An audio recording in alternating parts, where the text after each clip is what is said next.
Give us a comment if we're live. Yeah, we're just going to go live. I think we are already live because that's what's caught me out a couple of times. I've thought we're not quite live and we are. So we are definitely live now, Des. There's live. Right. Well, if we are live and anyone can see us, good afternoon and welcome to the first one I've been on, which is the Sonubaits Q&A. Yeah, so this is the third one. So we've had Joe on, we had Lee Carey last week and yourself this week. We're getting very, very close to our new product launch for 2021. And I just had a cup of tea. That was better than last Friday. You must have given her a telling off because last week you didn't get one, did you?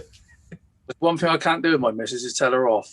Nah, not after 30 odd years of looking after me. It's a bit out of order, but I did give her a little bit of a, cup of black eyes. Fair enough. Right. So, I believe we are live. Welcome everybody to this week's Q&A with Des Shipp and myself. Des, I'm going to welcome. Yeah, and I'm going to start off. So you've been with Sonubaits quite a while now, since the very start, I believe. Yeah, I don't even know. I can't even remember I can't remember, Jake. You might know. I can't remember when it was actually sort of first opened. I should know, but I reckon it was about 15 years ago, there or thereabouts. I reckon it was. And David Preston decided to start the bait thing off. And my boss at Preston back then was not at all happy with it. He said, this is just going to be a nightmare. But obviously, over 15 years, it's become what it is now, which is like, one of the biggest bait manufacturers in the Europe brand in the UK. So in 15 years we've done it's been absolutely superb. Seen it grow from a little tiny, basically a little baby unit, if you like, a little work unit, to like what it is now, which is a factory in Telford. And the nice thing about it is it's all English. That's that's what's really important for all of us. I think is support. Yeah, it's done in the factory. Yeah, it's done in the factory in England and then distributed out from Telford, which is really important. But it's nice. It's nice to grow into a company like that from the day one. It probably doesn't happen to people, but you see it grow. You get involved in every little aspect of it. Well, not all the time. I don't get involved in every single thing. But that must give you a good sense of sort of self-satisfaction, seeing it go from where it was originally. It will have taken a very little proud. while for it. Yeah. Unfortunately, it's not my company. I'd have a garage for the motorbikes rather than one. But I'm very proud of it. Very proud of seeing where it's ended up and where it's going. I mean, it's not stopped yet. It's continuous growing. Yeah, we're hoping to keep growing.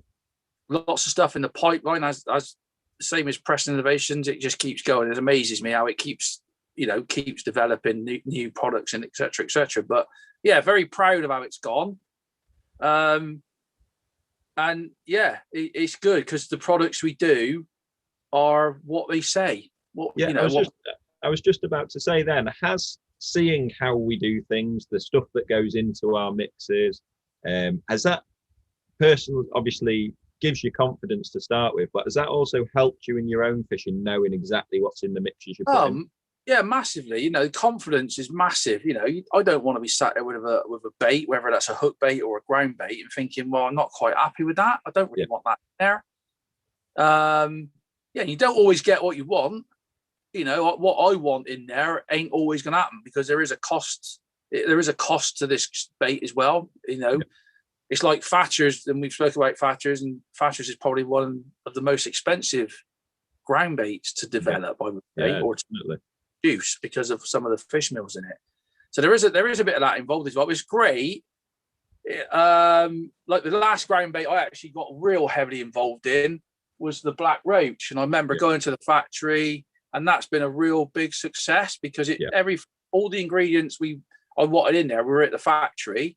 And we sat down. I was out there for a whole day, just literally messing around. I mean, by the end of the day, I mean, we must have mixed up like 50 different ground baits. But that's how it goes. It might not even come out any good. You might, at the end of it, you might say, well, it ain't gonna happen. Yeah. And And that does happen. That happens a bit. So everybody thinks you just go out there for a day, you chuck bits in, and that's it. It ain't like that. That's what's happened with. So we've got a new one on the way. I won't mention the name, but there's one that we've got part of the So Natural range that's coming. It'll be out. Well, you'll know about it next week. The original ideas was put a bit of this, put a bit of that in. We wanted a real, I'll say, but like a very biscuity mix. And when we did it, it ended up being too sticky because of the theory behind it was perfect, but when you actually put them ingredients together, to get going from that point, like stage one, which is just thinking of the idea, to then actually getting a mix that's usable and going to be user friendly is two different things, isn't it? That's the process.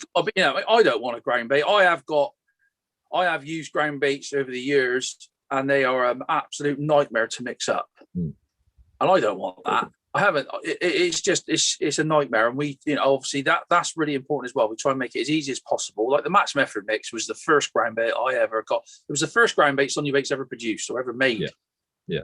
And I wish back then I'd have took a picture of my garage floor, because I was getting all these things through from Ian at the factory saying, Des, I'll send you some of this. I'll send you some, all different grinding, different ground, finer, not so fine.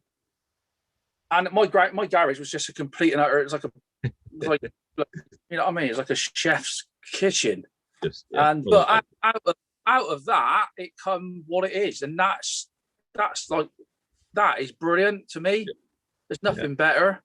Yeah, and it is good to see some of those early mixes. F1 Dark's a prime example. That was one of the first. We were the first to do a sweet fish meal as such. Yeah. That F1 flavour was one of Sonu's first ever mixes. But it's good to see how that one has picked up traction like that.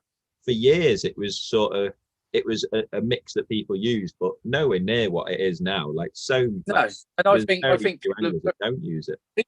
People have learned as well that, like for me, F1 Dark or natural, I have to. For me, my fishing, I have to mix other ground baits with that. Yeah, I'm not an F1 neat person. I like to fish. Whether it's Matt's Method mix or whether it's natural ground bait and a bit of F1. And my favourite mix, I'm sure you'll probably know, is Thatchers and F1, whether that's dark or natural. But that's me. But I know people that feed it neat, just straight out of the bag, which you can do, there's no problem. And I think people have realised that, and with videos and stuff we do, and it does make a difference. It's easier to feed, it's easier to mix. You can do a lot more different things with it, which is what people want, and that's really important. But whatever ground bait we do, there is a serious side to it because we want to be able to catch fish on it. But there's a serious side to it to make it as easy as possible to mix and quickly. Yeah. So they're really important, both of them. So, but yeah, it's been a lot. It's been I say a long road, but it's gone very, very quickly. Yeah. Very quickly. You see how it's grown is amazing. Yeah. And it's all thanks to you guys out there, basically. Just like you guys, it wouldn't carry on. So thanks for the support. Got some big supporters. And over that time, so you must have settled by now on your top 3 Sonubaits products. So what are your absolute top 3 that you just would not be without? Matt's Method mix. I mean, I use it for feeder fishing. I mean, I could actually use that ground bait for bream. Not so much roach because it is a heavily based fish meal ground bait. Some places you go, the roach just don't want a full blown fish meal ground bait. But that, to me, I know guys that put it on the pole in the winter, the dark version, the natural version for skimmers and bream. I know people that fish it for a cage feeder. And for me, it was like, it made my method feeder fishing so easy. Yeah. It just took the whole mind game out of it. It was like, mix that up, mix it right. You got your method, you got your mold, and that was it. And to me, that is the best ground bait I've ever got involved in. Yeah. And seen, really.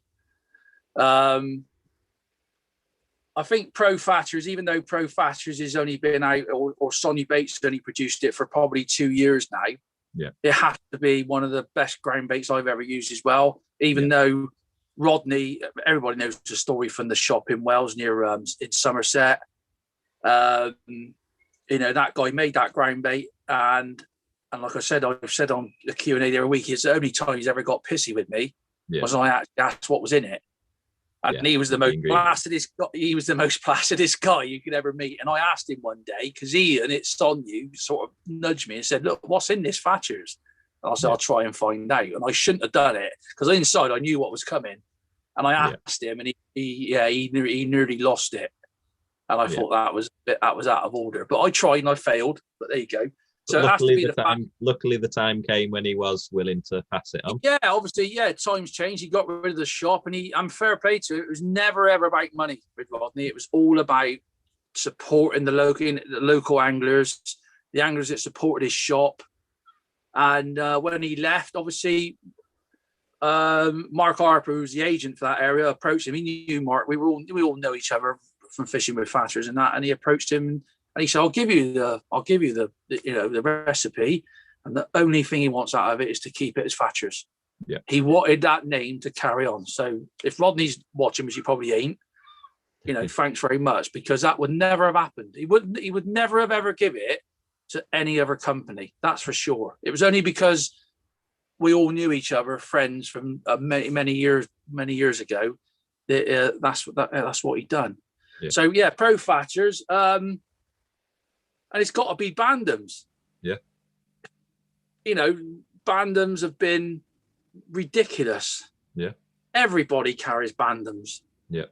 Everyone. So the three products that stand out for me, one is very recent, and the other two are quite, Match Method Mix has been about probably 14 years. Yeah. So that's the two or the three items. If they were taken away from me, I would have the right strop. Yeah, a proper big strap. We'll call and I'd probably be, and I would probably be very, very lost. Yeah. To be honest, Match Method Mix would be the biggest. If that was stopped, I would be. Well, I don't know. I wouldn't want to be doing a Q&A talking about bait. I wouldn't want to be in the room when Ian told you about it. That's for sure. I have had occasions last year in the lockdown. I mean, Son, you were so busy, and obviously with the restrictions, they were struggling. And Ian actually said to me, "I don't want to talk about Match Method Mix. Yeah. I don't want to hear about Match Method Mix could have been on like bearing in mind how much we can produce. Match Method Mix could have been on our production line constantly last year when we opened back up around May, June sort of time. That's how much. That's how much we were. It was literally we would get a pallet full off.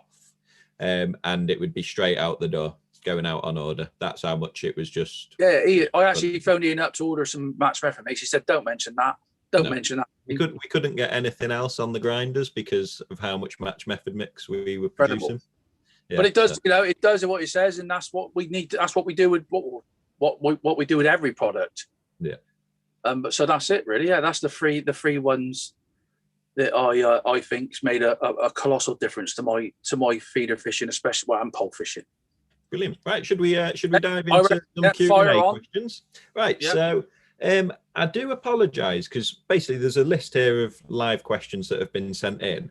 I noticed some earlier from when I first set the teaser about 11 o'clock-ish, and some people dropped a question. So if you feel like I've missed your question, do just comment it below, just because I feel like a couple. Just want to say, well, I've actually got. Hopefully, you can't see. I've got a cold sore coming up. Don't show him that. No one had noticed it. Oh, Des. Yeah, but Jimmy.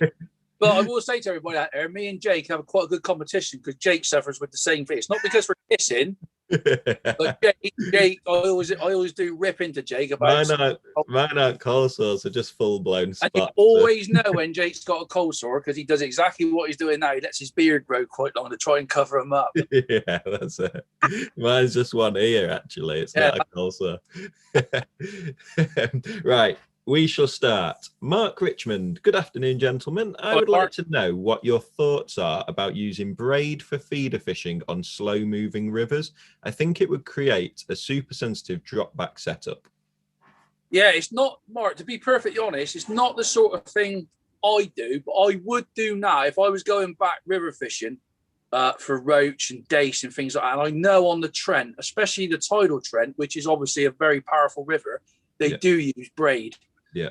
The biggest problem with braid on a fast moving river is to fish braid on the river, you'd have to fish quite heavy hook lengths. That's your, you know, if you think how aggressive a drop back can be or a bite on a river from just a decent sized fish, they could snap your hook length quite easily. But for hitting bites and seeing bites, I would definitely now, if I was going on my river haven, like Newbridge and places like that where it was slow, I would definitely be trying to use braid, but only at distance. Yeah. Only when you're trying to fish probably 3/4. I wouldn't be trying to do it. I went to the River Haven the other week, Mark, and I caught a few fish on a crow quill. I chucked some ground bait in at the start, and I said to my mate who come walking down, I said, I reckon these fish want static bait. And I did actually chuck the feeder I was fishing the pole at the crow quill about 13 meters, I would say. And I just chucked the feeder over top the crow quill line. But if I'd have fished braid, I think you'd have had a few problems, especially with some of the bream I caught. Yeah, I think a bit like what's coming down the river is a big factor as well, isn't it? If there's a lot of rubbish and stuff hitting your braid, you could end up with a bit of a nightmare of fault indications. And fishing for dropbacks, especially, and smaller fish, braid is deadly. Because basically, as we all know, if you get a drop back, that fish is on or it's not. You're not going to hook it by striking, really. That's why you've got a drop back, because they've obviously dislodged the feeder off the bottom and they've obviously hooked themselves or they're not. Yeah. But braid will definitely give you, I would say, a bigger percentage of hooking those sort of, pommies, roach, dace, and things like that. Definitely. But like I said, you will definitely have to hook or take your hook length line up a bit.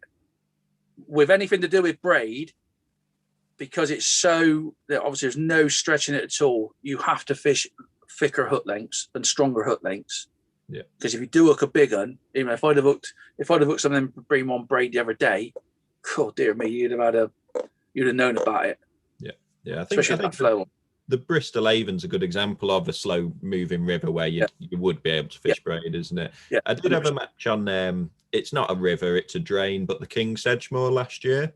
And that's got a bit of a toe to it. And I fished braid that day. It was probably it's about the width of the Gloucester Canal, 25 meters maybe.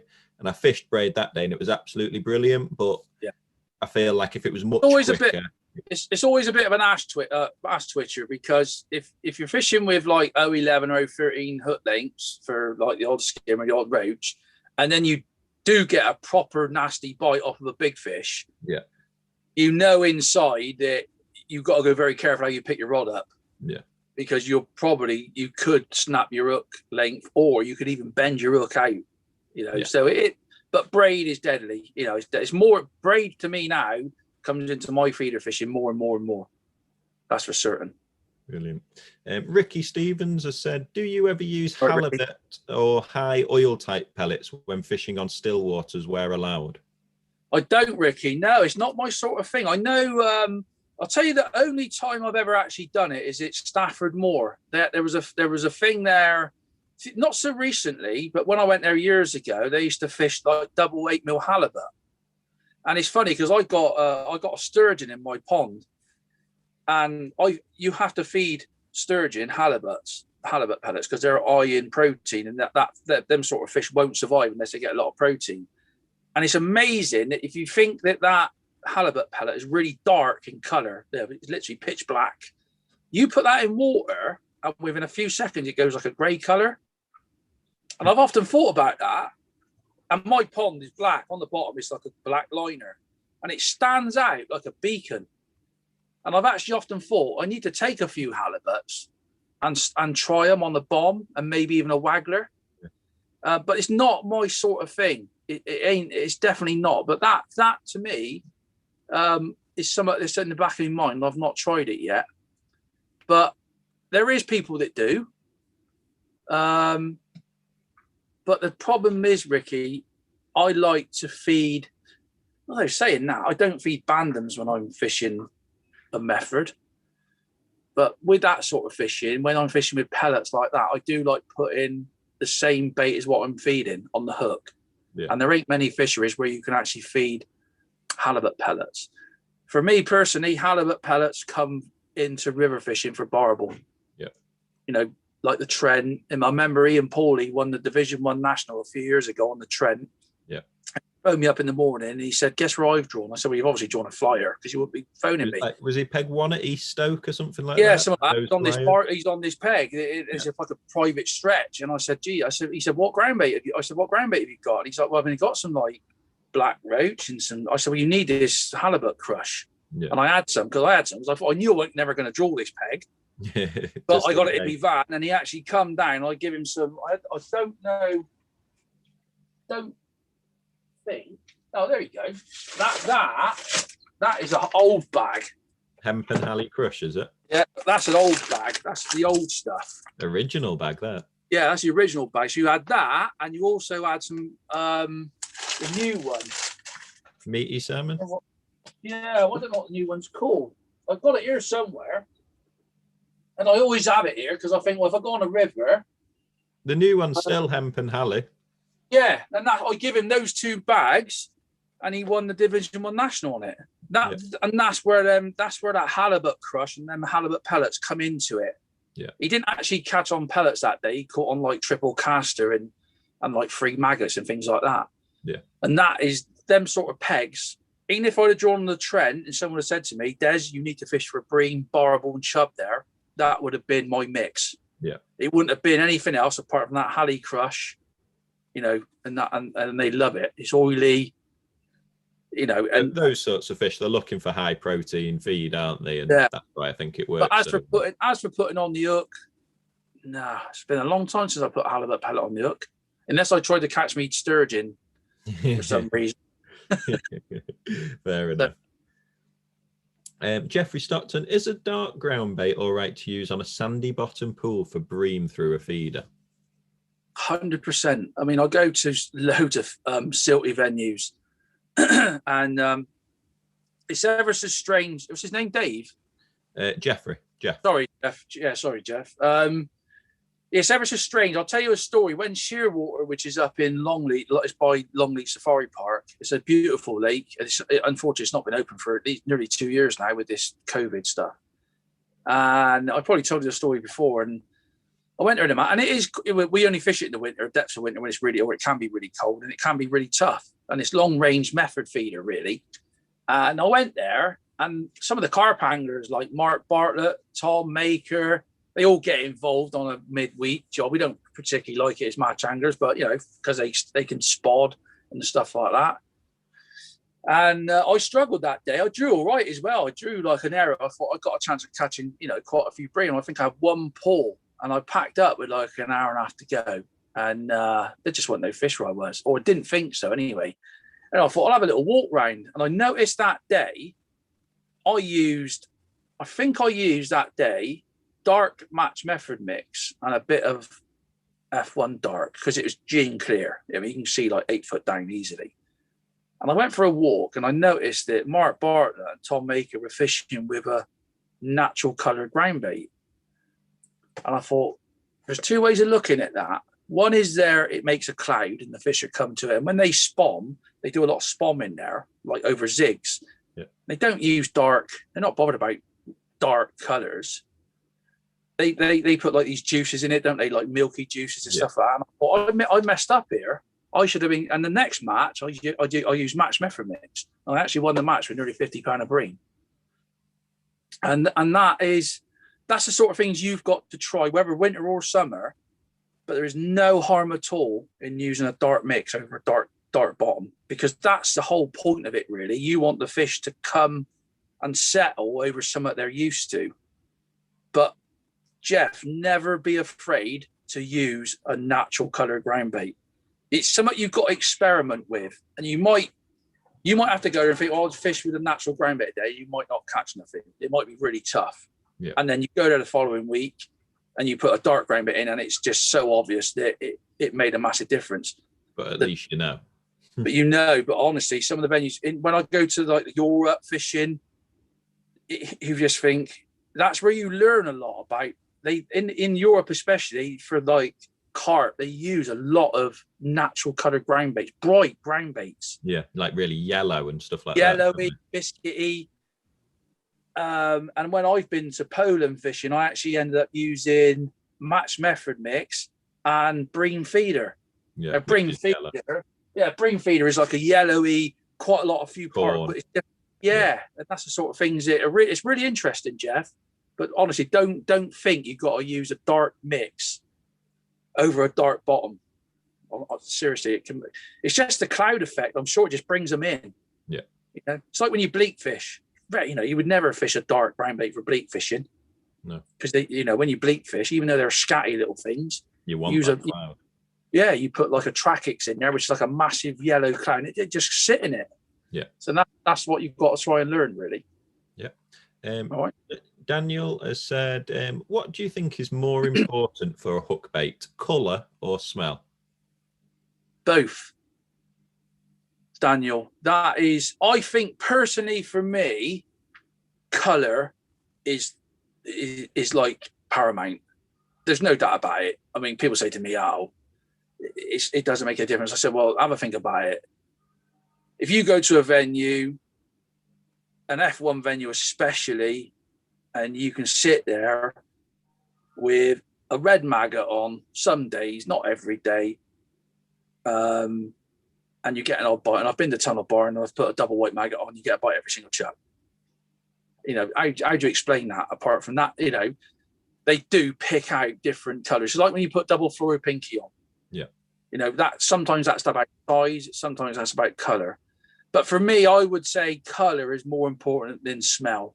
Yeah. So I mean, when I'm fishing a method feeder, that's my opinion. But I do like smelly hook baits as well. I think it just, especially when you're fishing for an odd fish. Yeah. So if you're heading to a venue, so I've got a selection of hook baits here, yellow and red Bandum. So what could they be, Des? Could be a new one, I suppose. So we're heading to a gin clear venue. So in here, we've got solid yellow or solid red. And we've also got like this swirly yellow and red. On a gin clear venue, which one are you picking up first? Yellow. Yellow? Just yellow. What about in a heavily coloured? Pink. You'd go for like a pinky colour. Yeah, like they're my sort of go-to Bandums at the moment because they're 6 mils, and I don't know. It's just me. When I go to a heavily stocked water, depends where you go really. I like when I go to a venue with lots of fishing. Smaller baits seem to catch you a lot of fish quicker for some reason. Yeah. But when you go to a big water, when there's an odd big fish and an odd big bream, sometimes that's like 8 or 10 mil are better. There's no doubt about it. Yeah. But like that colour there, like yellow, I always start on yellow. Depends if I know the venue. And then I go to pink, like that sort of colour. That's what So like yellow's your starting point pretty much regardless, is it? If I don't know the venue, I normally start on yellow. So and then I go to favourite. Red, like the pink and the reds like that. Yeah. If it's dirty, if it's dirty water. I remember we went to Boddington's, didn't we, filming, and it was dirty. And it was chocolate. You can see about a foot down, and that colour that day made a huge difference. Yeah. But yeah, that's my sort of two go. Yellow, white. White for me is like, I don't know. I'm just so confident, and it'd be the same to other people. Some people just say, "I'll fish with white all the time. I love it." And but for me, it's yellow and that pink. Really. Yeah. On the Bandum sides. Craig Wyatt, hi guys. In what kind of situation would you go from Wafters to sinking Bandums? When there's a lot of fish in your peg. When I go to places like Todburn Manor, I just use sinking baits because they're over your feeder, and you want a heavier style bait that ain't bombing around because you end up hooking them round here and you get a false bite sometimes. That's with a wafter, isn't it? Because it's moving about. But it's basically dragging your hook bait about when they're moving around. So anywhere I go with lots of fish where you're trying to catch lots of carp, I normally stick with a sinking bait. And I found that out basically fishing with hard pellets. Yeah. I just, fishing with hard pellets, like just normal hard pellets, was the best. You never really got any problems. And that's it for me. Yeah.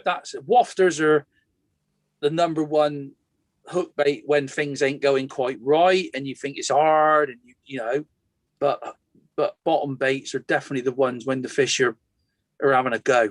Yeah, you know. Yeah. So Wafters, that's it. That's when you want the fish to come in and almost accidentally slurp up your hook bait along with whatever's around it. And sinkers, when you know they're on your bait, they're going to pick it out, aren't they? And it's going to stay around that pile of bait. Yeah, I always look at, if you were fishing with like double dead maggot on, that is such a light bait. Yeah. You know, if a carp or a bring comes in and it's like mouthing, that bait is moving.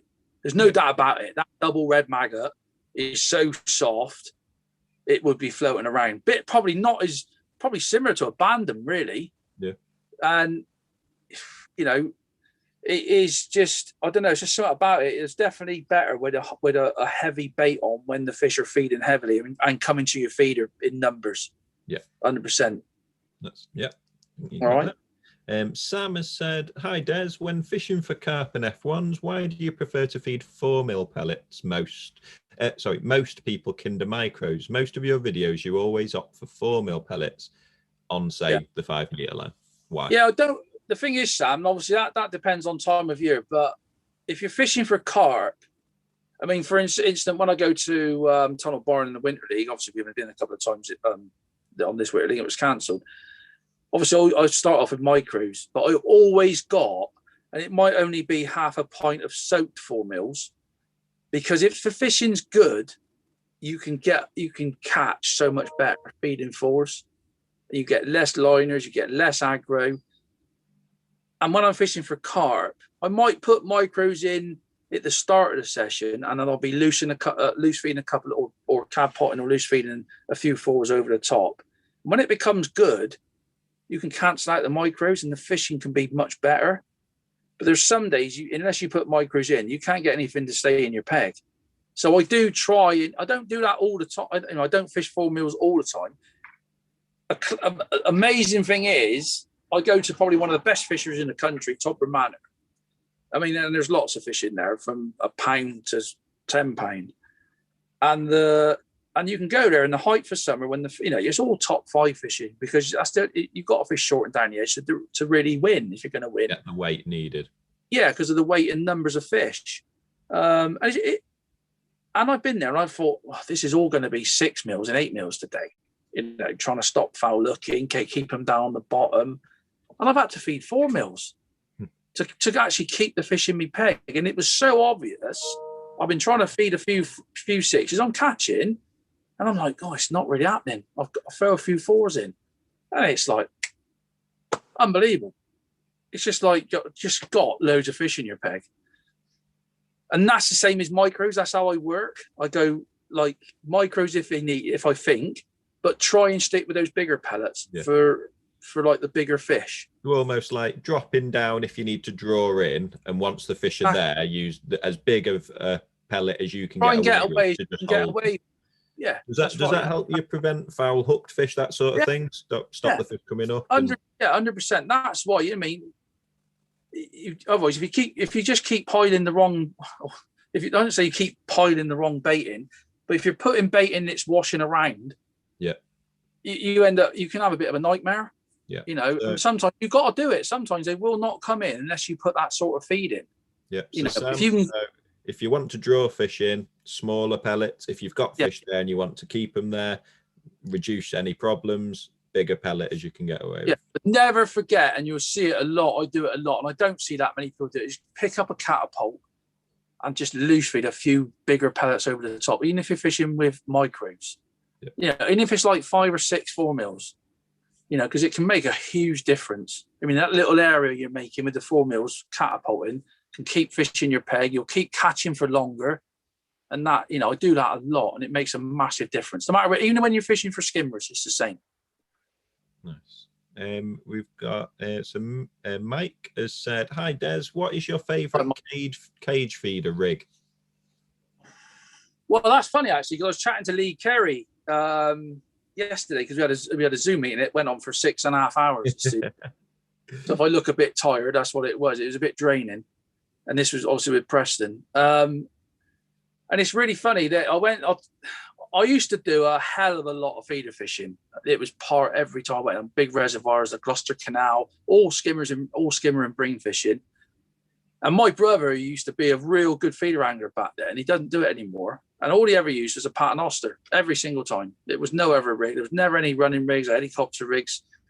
And obviously, I sort of probably never done as much feeder fishing. I've done a lot of method feeder fishing, but I didn't do as much skimmer fishing as I used to, nowhere near as much.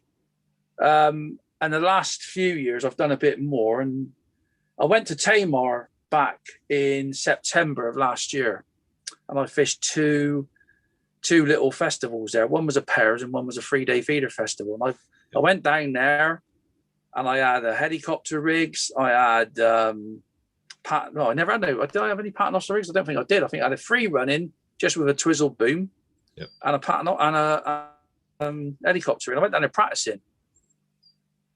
And after the day's fishing, I caught all right, and I had an odd little tangle here and there. And in the end, I just fished a paternoster, a meter long. It was a meter long, so I had 8 pound sinking feeder mono. So it was as long as me fingertips to my shoulder, and I had the rig on that, and I had like a 4-inch paternoster coming off, and me up length. Or the feeder was, when the feeder hang down off the paternoster, the loop of the hook length was about 1.5 inches below. Yeah. And I'm not kidding. In the end, I just changed the whole lot to that. Yeah. And even with the wind in my face, and that's my favourite rig. If you can fish that, if you're allowed to fish paternosters, skimmers in bream, you can't go wrong with it. Back to the old school paternoster. Yeah.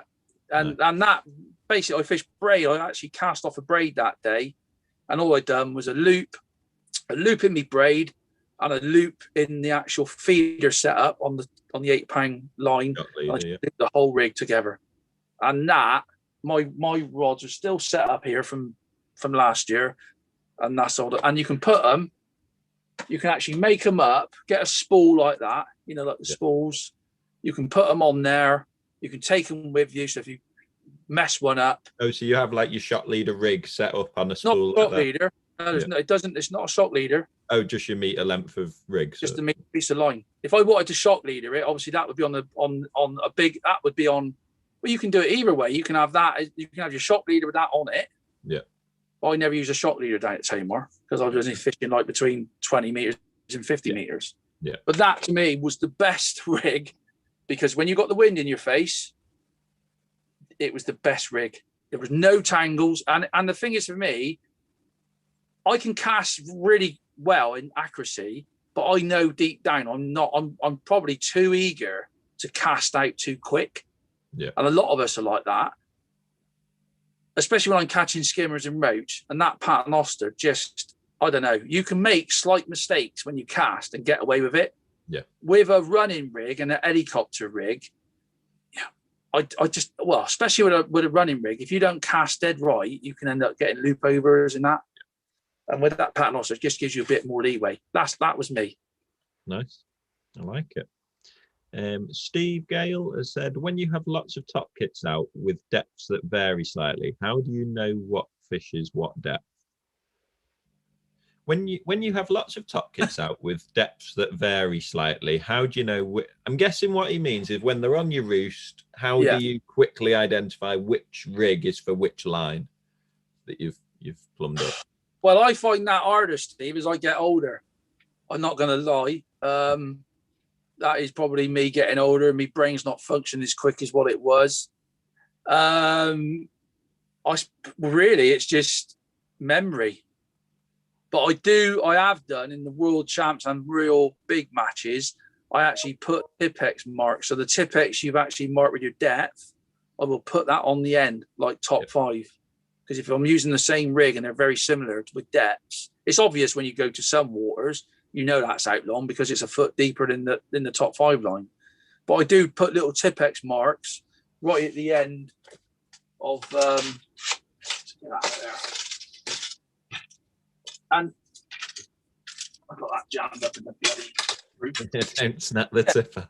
Yeah, probably on there. Look, if you look on there, I've probably got some little Tipex marks. I've actually used that rig somewhere. Yeah. Is that will that have been like a code at the time? Like, yeah, it's been a little code, like dots.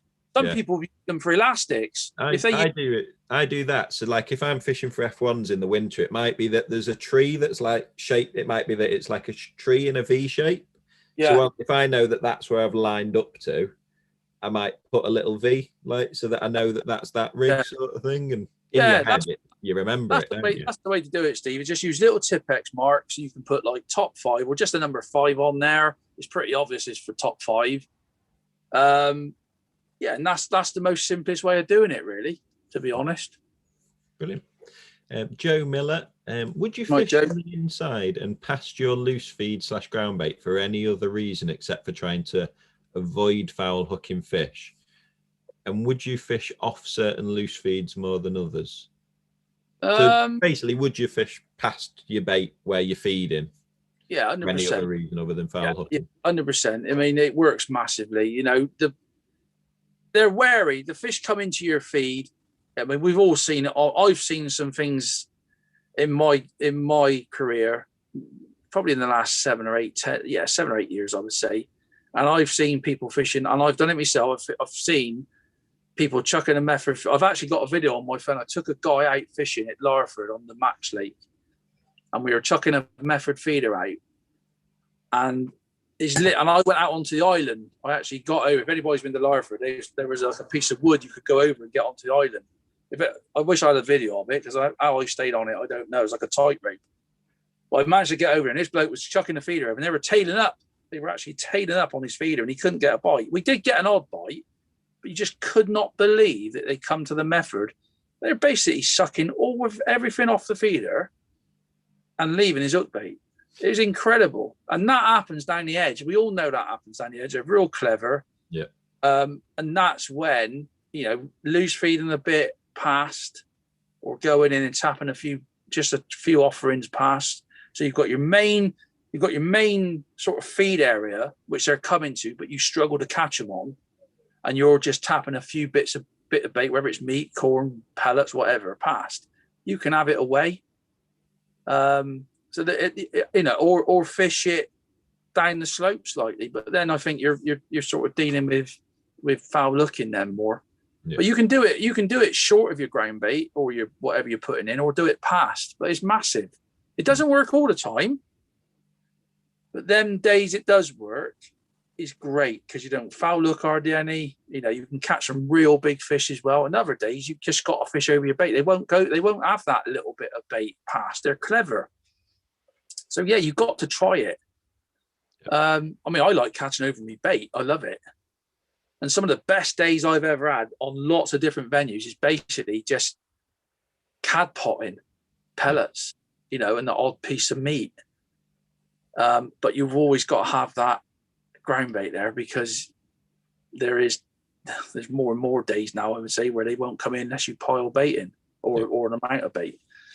But yeah, it is massive. It can be really, really important on some venues that you can fish past it or before it. I think I answered that question. I lost my question a little bit there. No, I think you've summed that up nicely. Yeah, it definitely seems to be. I think wary fish are the ones where you get away. You can feed past, almost trick them onto, because especially when you're fishing down the edge, they almost come down the bank to get to your bait. So if you're fishing past your bait, you almost nick those ones that are like just hanging off a little bit. So yeah, we'd say definitely Joe, but yeah, I think Des summed it up nicely. Lenny Allen has said, "Hi Des and Jake, when do you decide to change your approach, i.e. the bait you're using or swims, when you are not getting bites?" Say that again, Jake. What was the first part of that question? He said, when do you decide to change your approach, i.e. your bait or swims, when you are not getting bites? Well, the first thing I'm looking for is round. It's a bit more difficult when you're pleasure fishing, because there might not be anybody there. But in a match, I'm also looking round to see how it's fishing. I mean, if no one's catching nothing round you, I'm looking at people around me and seeing where they're fishing.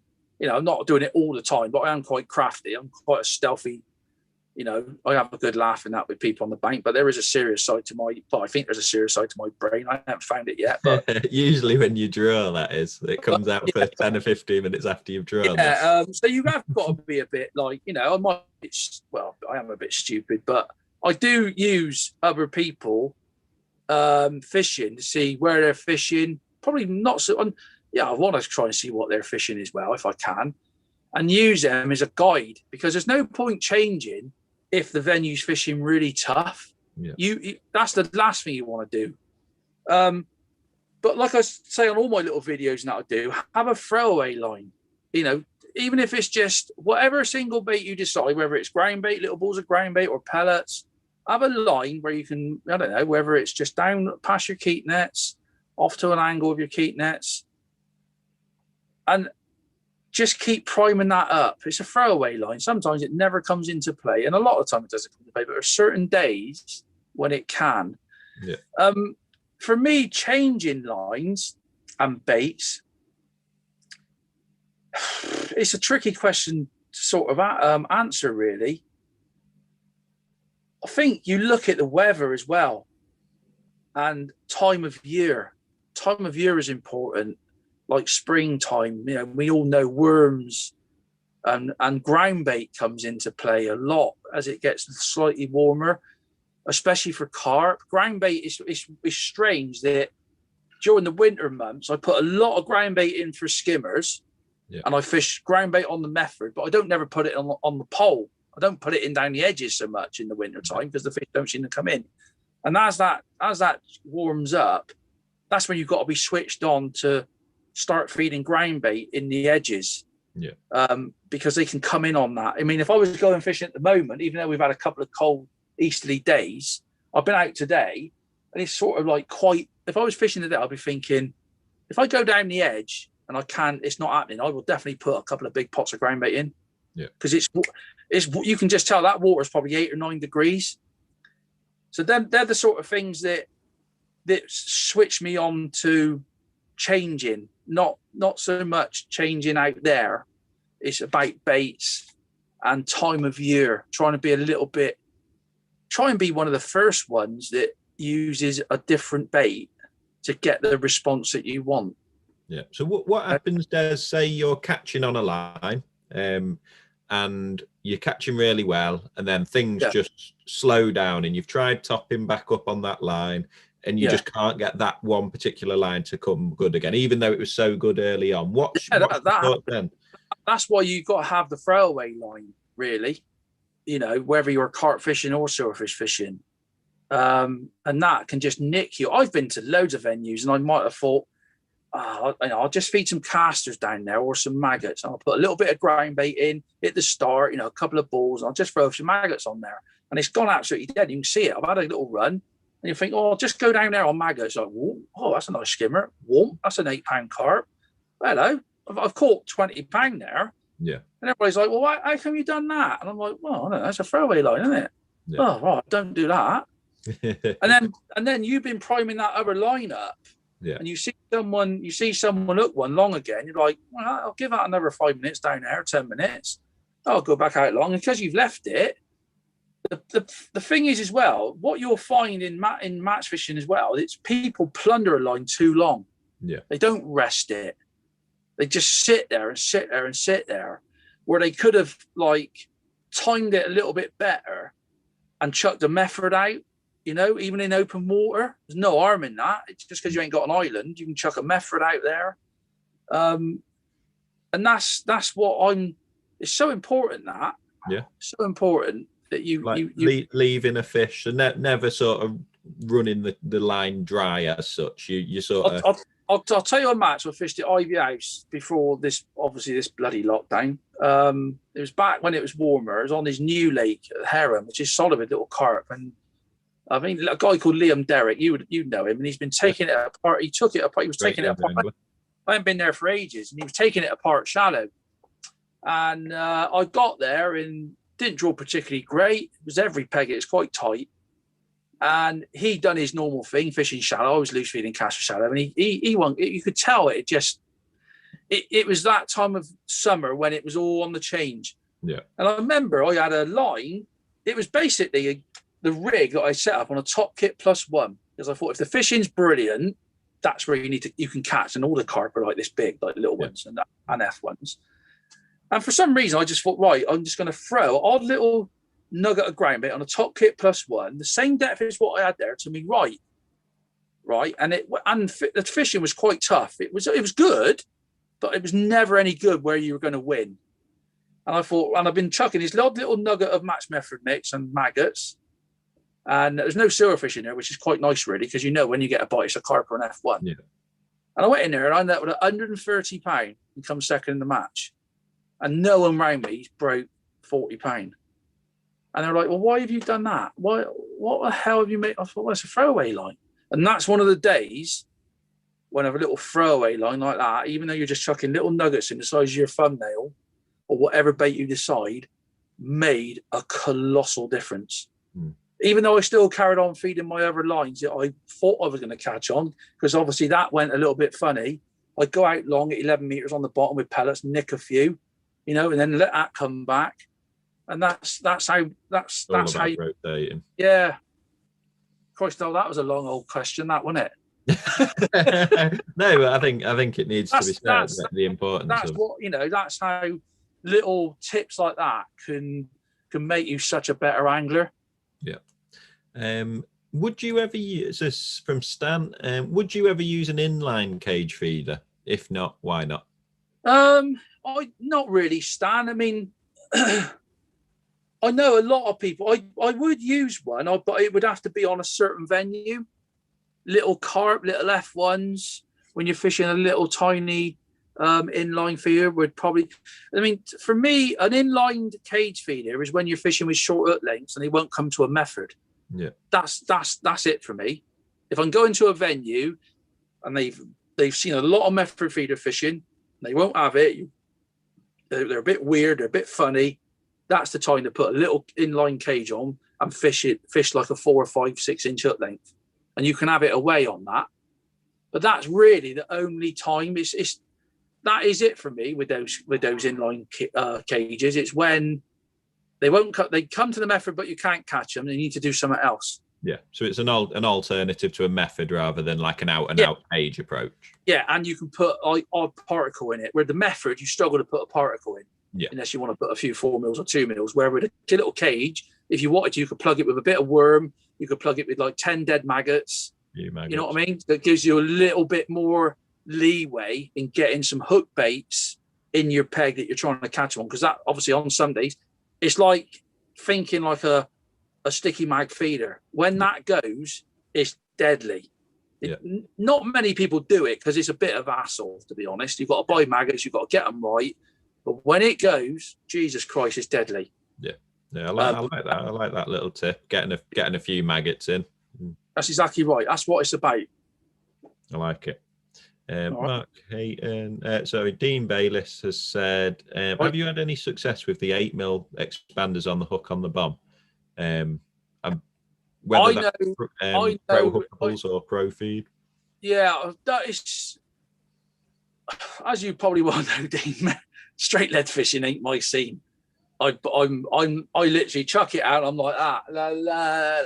I just with a method or a feeder. I watch me tip. And I'm watching for every indication. With a bomb, I am bored shitless within 5 minutes. Yeah. Unless I'm getting liners or it's going round and I think I'm the best angler in the country because it's great. I know a lot of people now that use. And I know it. I know that the actual Fishermania was one.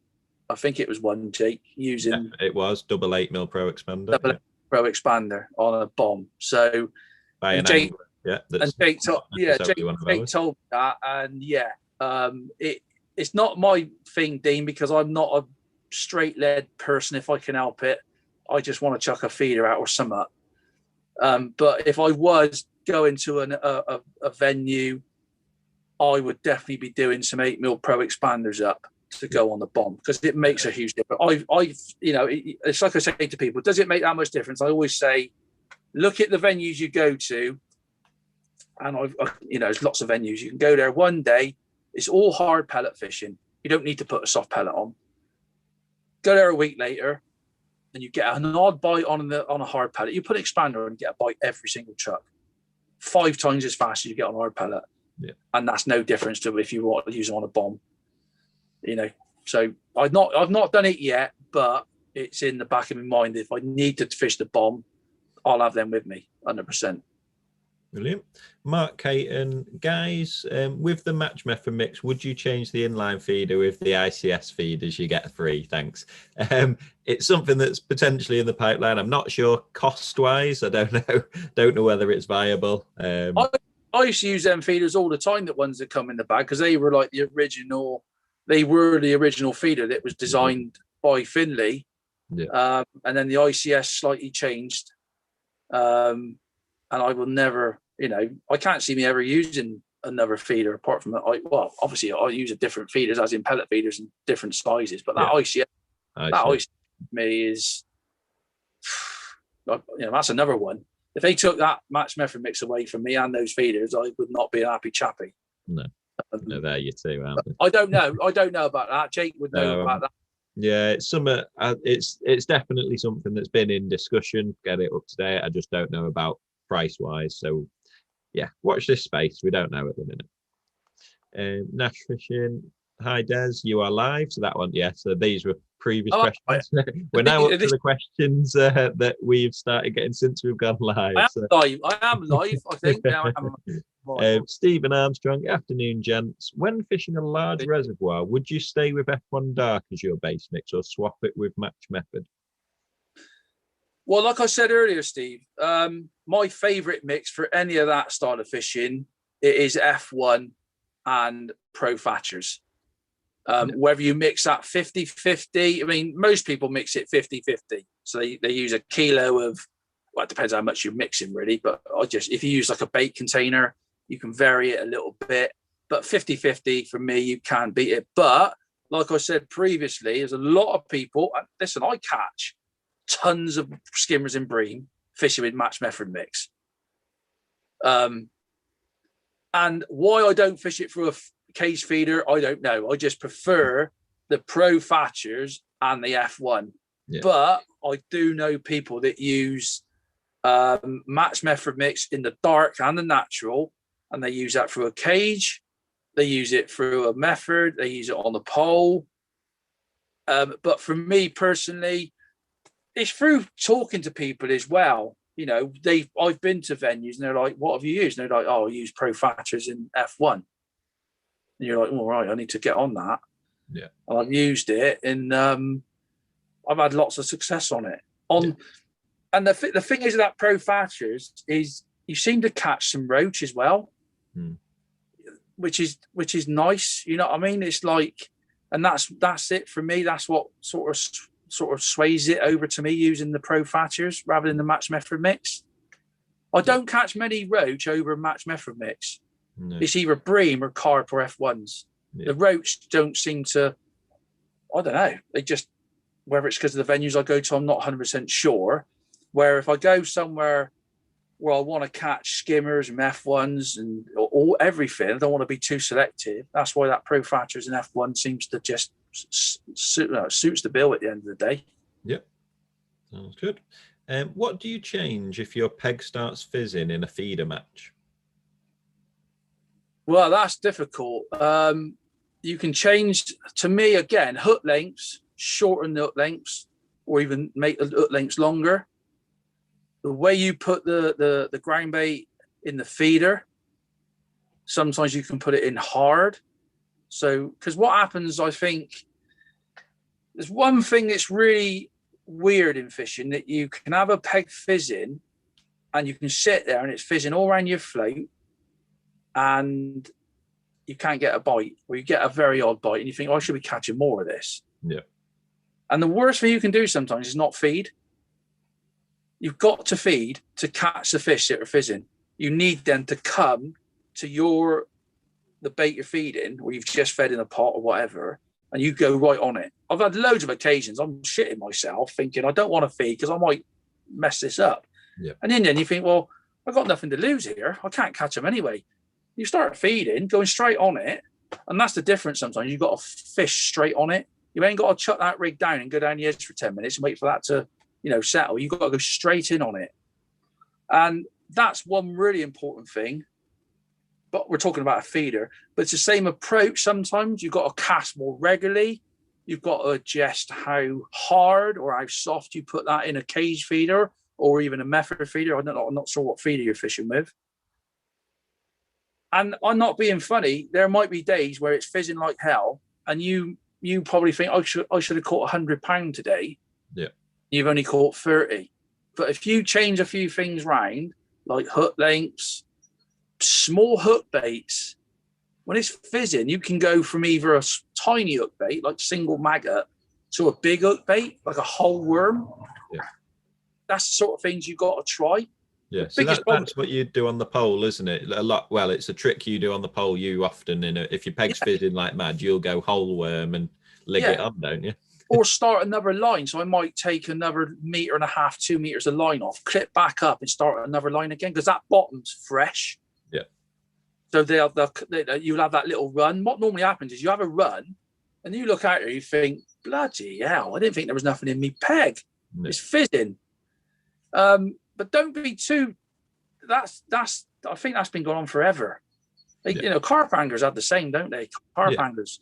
But don't forget, like big hook baits, smaller hook baits, small feeders as well. Small feeders. Don't keep boshing a great big feeder in. Go down to a real small feeder. So it's just a tiny little bait there, but cast more regularly. Yeah. That can keep you catching. Yeah. I'm giving all my tips away. That's ridiculous. The point here, Des. That is the absolute point of this. I get absolutely battered. It'd have been no good if you came on and gave them nothing, would it? True. Yeah. Simon Evans has said, what method and bait would you use targeting chub and barbel on a river?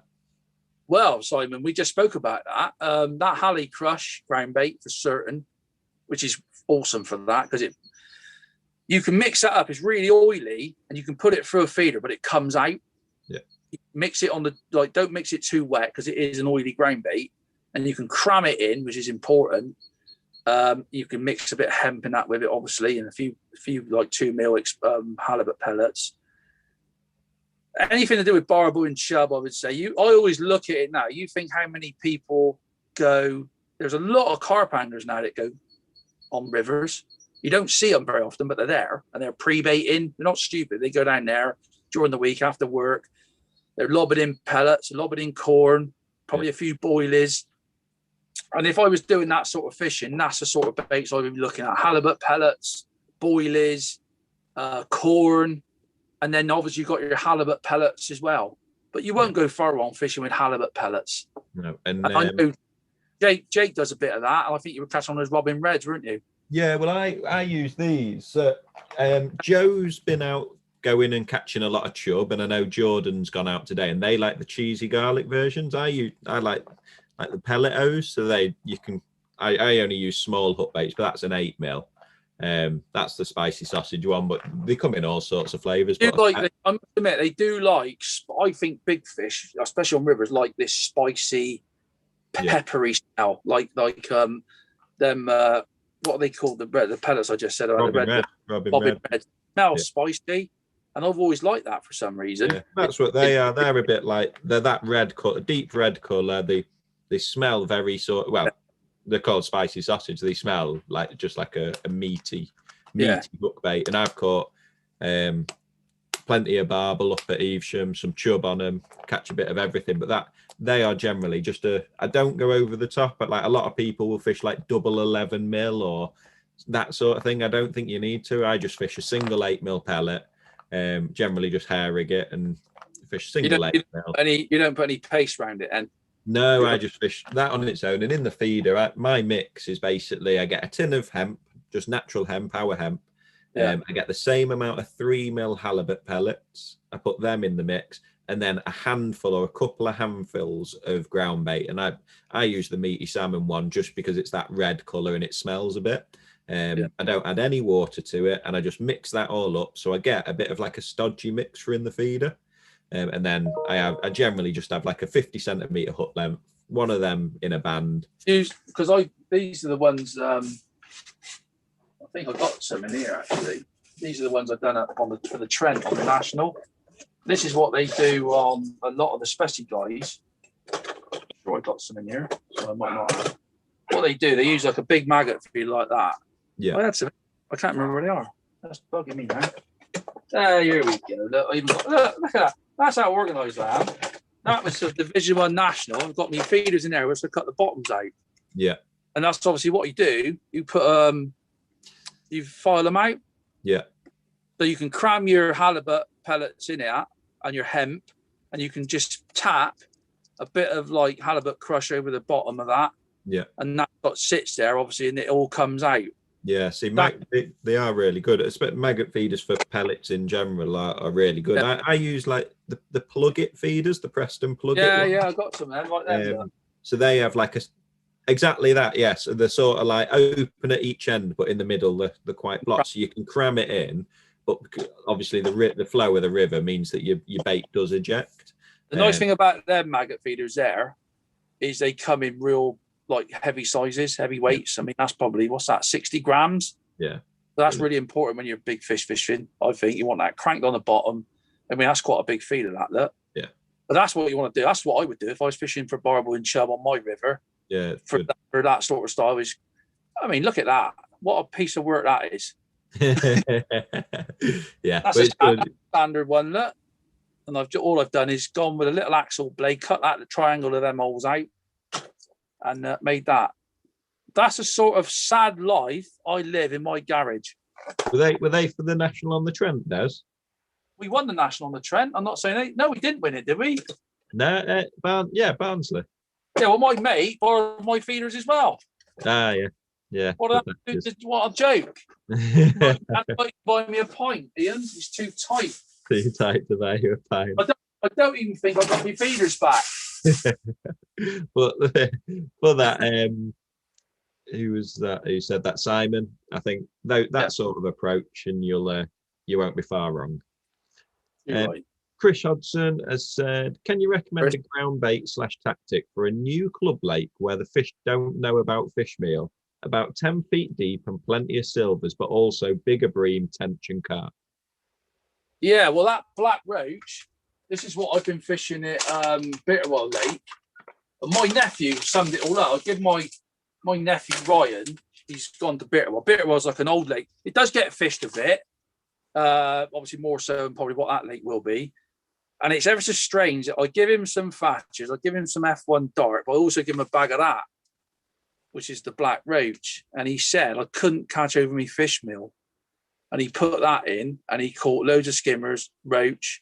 If I was you, who was it again? Chris. Sorry, Chris. That black roach there, that's my mix. I've done that. I use that all the time. As you can probably see, that shelf was full up the other week. I've been on the river. Yeah. That is my base mix now. For anywhere I'm going on the river, or probably going to the lake like you are, mix that up. And you won't go far wrong with that, really. If you want to put some So Natural Lake with it, because that, I'm not sure whether I haven't got it here. I probably have somewhere, I think. Where is it? Yeah, there it is. That's So Natural Lake. So them two mixed together, that will make that black roach pie. That's an old bag as well, isn't it? Yeah. I don't get new bags. See, everybody thinks I get. I don't get nothing. Don't get nothing. We deprive you of bait. Yeah, Jake, another bite. Look. No, if you mix them two together, like it depends how much you mix it up. What you got to remember is they're kilo bags. Now, a kilo a bag will roughly make you 8 balls of ground bait. So that's 3 pints dry. If I was you, Chris, I'd probably mix 3/4 of a bag of black roach and half a bag of lake, because the lake will make it bind up, especially with it being 10 foot deep. Or you could add a little bit of molehill soil. I mean, if you know there's a nice field, that dark molehill, don't get the grey, the red clay stuff. It's a waste of time. Yeah. And that's what I would do. I mean, and then see how you go, and then obviously fish your match or whatever you're doing. And see if you could introduce a little bit of fish meal the next time you go. Put some pro Thatchers with it, and then take it from there. That's what I would do. But stick with that black roach because it's all natural. There's hemp, crumb, there's a few other bits and pieces in there which I don't even know about, even though I got involved in it. I'm not allowed to sort of know everything. I'd probably forget anyway, so it wouldn't matter. Yeah, it's got plenty of coriander, loads of crushed hemp in there. It's got some bread in there. It's just and the nice thing is when you go into a nice natural lake like that, I always find you need something that's active. Yeah. If you sort of mix that ground bait up, you put your bits and pieces in it, like your casters, your few pinkies and things like that, and maybe you put like 3 or 4 balls in it at the start, and you'll see it all activating, and all of a sudden it goes because everything sort of slows down. The water's obviously got into the mix. When a fish comes over it, you'll see it all start pinging again. So you know that the fish are over your ground bait, and that's really important with a natural venue like that. Yeah, definitely. All right. Mike Endicott, Des planning to fish plantations next week, targeting the skimmers and roach. How would you go about the session, and what bait ground bait? Yeah, I went there a few weeks ago. I won the match, so I better get that. Only jest. And I actually used. There's a lot of roach in there, but if you're trying to target the skimmers, the way I went about it that day was where I wanted to catch the roach. I just loose fed casters, and the roach just didn't want to know that day. It was freezing cold. It was an easterly wind. It killed it. I just used Thatchers and F1 Dark. I was really cagey. I put 2 balls in. Because it was freezing cold, and I actually caught the best way for me to catch. I think if you went there now, you catch on casters, but I couldn't catch on casters. It was no good. I had to fish with maggots, and the best bait was a single white maggot because it was hard. And you'll find that when you've got Acorn Fishery, you've got Plantation. If you go to any of them fisheries down there, they're like blue. They're like that bluey clay color. Yeah. And I think white maggots are a great bait. You might even catch on worms at the moment, but it gone a bit warmer. But I think if you just put if I wanted to catch the skimmers, I'd have 2 lines, one in front and one off to an angle. I'd feed one with like 4 or 5 balls of ground bait with some dead maggots in it and some casters. And on the other line, I'd literally just put 1 ball in. And the 1 ball line is where I would start, because it gets you a quick response, where on the sort of your main attack line, you might be sat there 40 minutes for the fish to get the confidence to come over that amount of bait. And try and catch on casters, loose feed casters or tap casters in. If casters aren't no good because it's fishing hard, change to maggots. Because maggots on the day I went there, bearing in mind it was a match as well, so there's quite a few people about, single white with a fluoro pinky was a great hook bait. And I caught skimmers. I only had 13 pounds, but it was rock hard. It was really hard. It was really hard considering how Plantation is, as we all know, solid with silvers. But that day they shut up shop. Fair enough. All right. But pro Thatchers, F1 Dark, mixed 50-50. Can't go wrong. Brilliant. Mark Sexton, what ground bait for a natural lake? We've just answered that then. So Des's stick with that. Black roach and lake. Yeah, that black roach. Mark. Is it Mark? Yeah, Mark. Yeah. Getting too confused with names now. Yeah, that black roach. And if you want to add some lake to it or some river. Yeah. The river's quite sticky. Yeah. But I would stick with that black roach and even add a little bit of molehill. So with a bag of black roach, that's 3 pints of ground bait dry. I'd probably put a pint of soil with it. Yeah. Just to get it down in. It'll still be active, but the soil will get it down to the bottom and it'll break it up. Brilliant. Dave Sydenham has said, what mix would you use for charred reservoir? Oh, Dave, well, I went there, obviously. I fished the festival there a couple of years ago. I couldn't fish last year. Just pro Thatchers and F1 Dark. Yeah, yeah. And that sums it up to me. That's the success I've had on it. I'm never going to. It is at the moment. I'm sure I could probably go there and fish match method mix. But I'll tell you what's so good about pro Thatchers and F1 Dark is you can use it on a method as well. Yeah. So you don't have to have like a method feeder mix. Yeah. You can, as long as you mix it on the dry side, if you mix it damp, it won't go on a method so well. But if you mix it on the dry side, which I always do when I'm fishing with a cage feeder, because that means I can put it in, or a ground bait feeder, I can put that in hard because it binds, or I can put it in there really soft if I want it to blow out on the way down and obviously make a cloud. But pro Thatchers, if you want to put it around a method, don't put as much F1 dark in it. Yeah. Like you might have to fish, like, say for instance, don't go 50-50, go 70% Thatchers and 30% F1, because the more F1 you put in that mix, the harder it will to bind on a method feeder. But you're probably talking about a normal feeder and maybe a window feeder. So 50-50 pro Thatchers and F1. Thanks for coming. Lovely stuff. Patrick O'Connell, can you still get the original lava rocks? You can. So there they are. In the 2021 catalogue, there are 3. So there's the red, there's the yellow, and there's the chocolate orange. Separate to that, there's the fluoro rocks. The difference with fluoro rocks compared to lava rocks, fluoro rocks do not leak colour. So they are a brilliant attractor from a visual point of view. Brilliant for a method feeder when you're fishing a bandum, because they're almost like crushed up boilies in the bandum. You'll have seen that in the video with Des that we did at Boddington. Lava rocks, absolutely brilliant for colouring your bait. Just a little sprinkle in the water, or just even on the top of the bait that you want to colour. Give them a whiz round and they'll turn them whatever colour. We've got plenty of stock of them at the minute, red, yellow and chocolate orange. If you want them to go into your shops, just give them a shout and they'll be able to order them in. I know we were out of stock a bit last year, so just to let you know, they are back in stock and available. Yeah, we've had a few issues, haven't we, with bottles and stuff because of the COVID situation. You know, a lot of people have said, "Oh, don't you do the bait that anymore?" And we have done. We've just struggled to get the containers. Yeah, so like the container that we use for bait booster is also a container that another company use for the hand wash, the hand sanitizer. So through this year, getting hold of bottles and even cardboard boxes has been a nightmare. So liquids and lava rocks and things like that, we were struggling just to get the bottles, not the actual product. All back in stock now, so yeah, you can get hold of them whenever you can. I was just looking in the background there, Jake. I don't know if you should have that on show. What's that? My United hat.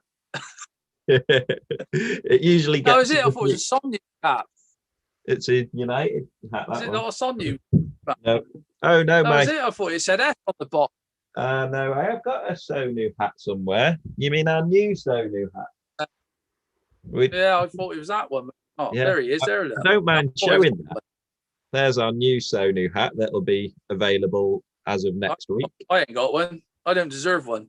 No, we'll get you one sent out. But yeah, they've just landed actually. I grabbed this last week when I was in the factory. Literally grabbed it. So there it is. Little sneak peek for you. That can go up there next to me United one actually. That should actually go on the top of that other one. Oh yeah. Let's carry on. Yeah, let's carry on. Hi, Des and Jake. This is from Karen. When will F1 Dart be in shops? It's impossible for us to get our hands on. I think that's more a case of it landing and then selling straight away, Karen. It is available. We've got stock. It is just a case of the shop ordering There's one thing I will say to everybody who's watching is the amazing thing about Sonubaits is people message me and say, I can't get this. And it's so unusual for any ground bait to be out of stock. They're so switched on at the factory. We did have that issue on the first lockdown last year, but it is so, if you can't get it from your local shop, it's probably because your local shop's not ordered it. Yeah. I would say that is one thing with Sonu. They are so switched on with stock and making sure it's there, and it's just the shop that won't order it. Things like F1 Dark and Match Method Mix, it's if it's not there when you go into the shop, either just ask them to put one to one side because usually they're happy to, but often it'll be because it's sold out rather than that's the way to do it, Karen. Like tell your shop, look, put me 2 or 3 bags aside and I'll have it when I next come in. That's the way to do it. Because obviously every shop's different. Every shop they've obviously got they can only spend so much money per week or whatever, and they might not order like 3 or 4 boxes of one ground bait. So yeah, tell them to, like Jake said, get them to put it behind the counter for you. Yeah. Good shout out, Jake. Jeff Ortega, hi gents, thanks for doing another great Q&A. Can I ask the best way to use hard pellets in a feeder without soaking them? I think it's that that plug it feeder, isn't it? Well, yeah, the way to do it is to obviously have a bit of ground bait or soap micros and use that as a plug. Use it to plug it. That's the only way, really. You can use them on a method. I've actually done it. I don't do it so much as I used to. I used to actually use dry 2 mils and a few dry 4 mils in with my mix. So you can, as you're going, so you've got your ground bait and your 2 mil soap pellets, you can actually put 4 mil dry pellets in that. But that really is only much cop on a big feeder. If you try and do it on a little feeder, it just, you get in such a mess with your mold. It gets caught up in things. With a big feeder, you can actually put quite a few 4 mils in with it. And I have done that on big water sometimes. But you need to plug it, really. You need to plug it with some up. And it's normally you can even do it with a pellet feeder. If you've got a pellet feeder, that's up one of the old style ones. You can actually put your 4 mils in the back or your 6 mils and plug the front of that with just a tiny little bit of ground bait or some soap 2 mils. That's the way to do it. And if you use a cage feeder, just plug it. Just literally put a tiny bit of ground bait or soap micros in first, put your 4 mils in, and then cap the top off with a few more 2 mils of ground bait. That's the only way, really. Brilliant. There's a couple of questions. Well, one question that I've been asked quite a lot is, how do I stop when you do the method mold, how do you stop it sticking? Yeah. And even I get a few problems, and I normally get it at the start of the session. Yeah. Because your mix ain't quite right. Now, what you should do with your ground bait and your micros, probably more important with your micros, is make sure you do them and your ground bait half an hour before you're actually going to start. If you're rushing around, get to your peg, do your micros, do your ground bait, and then set up. So give yourself half an hour, 40 minutes, something like that. But 2 little tips I'll give you is, if you are struggling, and I know some people do, they might not get their ground bait dead right. If you have, just get some dry match method mix. If you're using match method mix, whatever ground bait you're using, have a little tiny bit in a bait container. So it's straight out of the bag. You've not even put any water with it. And you've got your mold. Oh, I have got a mold there. So what you do, there's your mold. That's a big mold, but it doesn't matter what size mold. And what I would do is just pick the dry ground bait up and just put that in your mold. And then when you come to do your feeder, you just load it up exactly the same. And that dry will I'll tell you what happens. When the mold's really clean, it sticks. And then all of a sudden, after like half an hour, everything's perfect. Yeah. But if you just put that little dry, and you can do it with micros. So if you're not allowed to use ground bait, just have a few dry micros. You only want it doesn't even really cover it. Yeah. It just stops it sticking to that plastic. Great. All right, so that's the brilliant little tip. A little bit of dry ground bait, because anything to do with molds, I used to actually work in a molding company years ago doing latex suit, like diving suit. Aye. Latex. A bit of latex, Jake. And obviously on the mold, what you used to put was a stuff called chalk coag, which was like a liquid, and when it dried, it was a chalk, and that was the only way of stopping it from sticking to the mold. Same thing, dry. Just use a dry bit of match method mix. Brilliant. Great little tip. Ben has said, what type/size of hook do you recommend for fishing paste? This isn't the right size, but is that your hook of choice, the XSHB? Well, that depends on what line. I mean, personally, when you're fishing with paste, you're normally fishing with heavy lines because you're probably bagging up on big carp. That's when you need an eye hook. Them KKHBs like that, size 10 if you can fish it. A lot of venues I go to, you can only fish a size 12, but that's an eye hook. That's probably the only time, apart from hair rigging, when I actually use a hook to put a bait on. Yeah. I never use an eye hook apart from method feeder or hair rigging baits. But that would be the hook. KKHB, really strong, you know, big hook, perfect for paste. Do you tie that with a knotless knot, the same as you would if you were hair rigging, but then cut the tag off? Yeah, exactly. Great. Do the knotless knot, top, just nip the end off, so it's like, you know, 4 mil hanging off, and just use that for your paste rig. Because most paste anglers use eyed hooks for their fishing, because they're using really strong lines. And what size? A 10 or a 12? A 12, well, big as you can. An 8 or 10. No. If it depends on fishery rules. I know some of the rules, the fisheries I go to, you've got to use a 12 maximum, but try and get away with a 10 if you're allowed. Brilliant. Because the bigger the hook, obviously, if I'm paste fishing, the minimum line I use is normally 0.17 power line, and I can go 0.21. Yeah. So you need a big hook with a big eye to get it through. Yeah, definitely. John Isherwood has said, will Des be fishing any of the Riverfest qualifiers this year? Well, yeah, I've put myself into a few Tamar matches. I'm a little bit behind at the moment because it's all still a bit up in the air, isn't it? It's all, you know, there is light at the end of the tunnel, a massive light at the end of the tunnel now. But I'm still quite reluctant to fill myself up with things because you don't quite know yet, do we? We sort of know, but we don't know. Yeah. But I'm going to try. Yeah, I will try. There's lots of things I want to do, and you just run out of time. You know, White Acres, for example, we don't know where that's going to go ahead yet, even though it's in May. That might not happen because it depends on accommodation. Accommodation is one of the biggest problems. Yeah. So I will try. Yeah, I will. I do want to go, but I just enjoy what I do. I enjoy the little festivals. I do enjoy some of the big matches. I don't set my store, and you all know I'm not that person that just fills my diary up with trying to win big money. I want to enjoy it as well. But I will have a go at a couple of them. I think if I can get some tickets, you know, the feeder match is another one I want to have a go at. Yeah, you know, I've had a couple of goes and not been successful qualifying yet. And yeah, I will have a go at some of them. Brilliant. Lee has asked. Lee has said he's got a bag of 6 Lee Kerr. No, Lee Lugard Davis. It's got no. Lee would be far too proud to ask you a question. I have a bag of 6 mil Pro expanders, and it looks like the oil has started to leak out of the pellet. Why has this happened, and will it affect the expanders?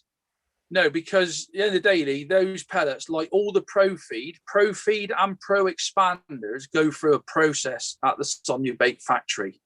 And that is basically, don't worry about it. There's one little tip that you must do, which I don't do. I mean, there's my Pro expanders up there. They're old. I've got like before, I've got my 2s, 4s, 6, and 8s. But what you should do, which I don't do, is once you've opened them up, make sure you fold them round to keep the air out, because they will dry out. But no, I don't know whether. Yeah, you can see that on there. See, if you won't see that on there, you'll see a little bit of oil on the bag. That's normal. That's how they've got to be. They basically go through a process. Obviously, I can't go into how it's done because I'd be in big trouble. Even though I did actually come up with the idea. Yeah. So I know exactly how it's done. Yeah. That is normal. That is don't absolutely. Don't worry about it. The other way of doing it, I do it with mine, just because if I end up with bags like that, I end up knocking them over and all over the floor. So I've actually decanted mine into like ice cream tubs, just so that they're there in a tub. It's a closed lid, and with that oil, then that happens as they heat up and cool down, basically, and some just comes out the pellets. I just give the tub a shake, and it ends up getting soaked back up into there. So absolutely normal. So there's no worry to complain. But just try and make.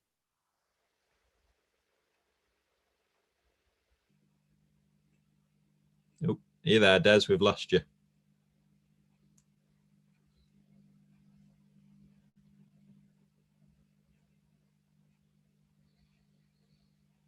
Is he frozen, or has his iPad died? Not 100% sure.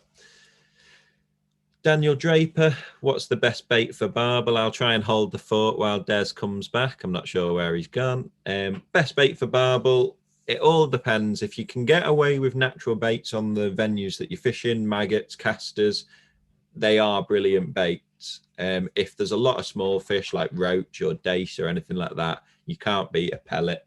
Pellet for me is absolutely brilliant. Looks like we've lost Des, so let me try and get him back. Let's see where he's gone. I reckon his iPad's died here.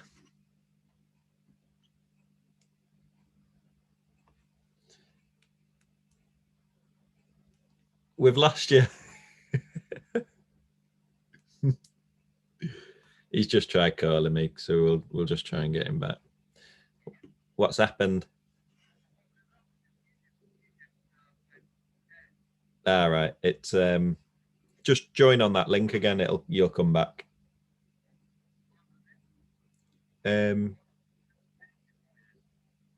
Yes, just join on the link that I sent you earlier. Sorry, guys. Yeah.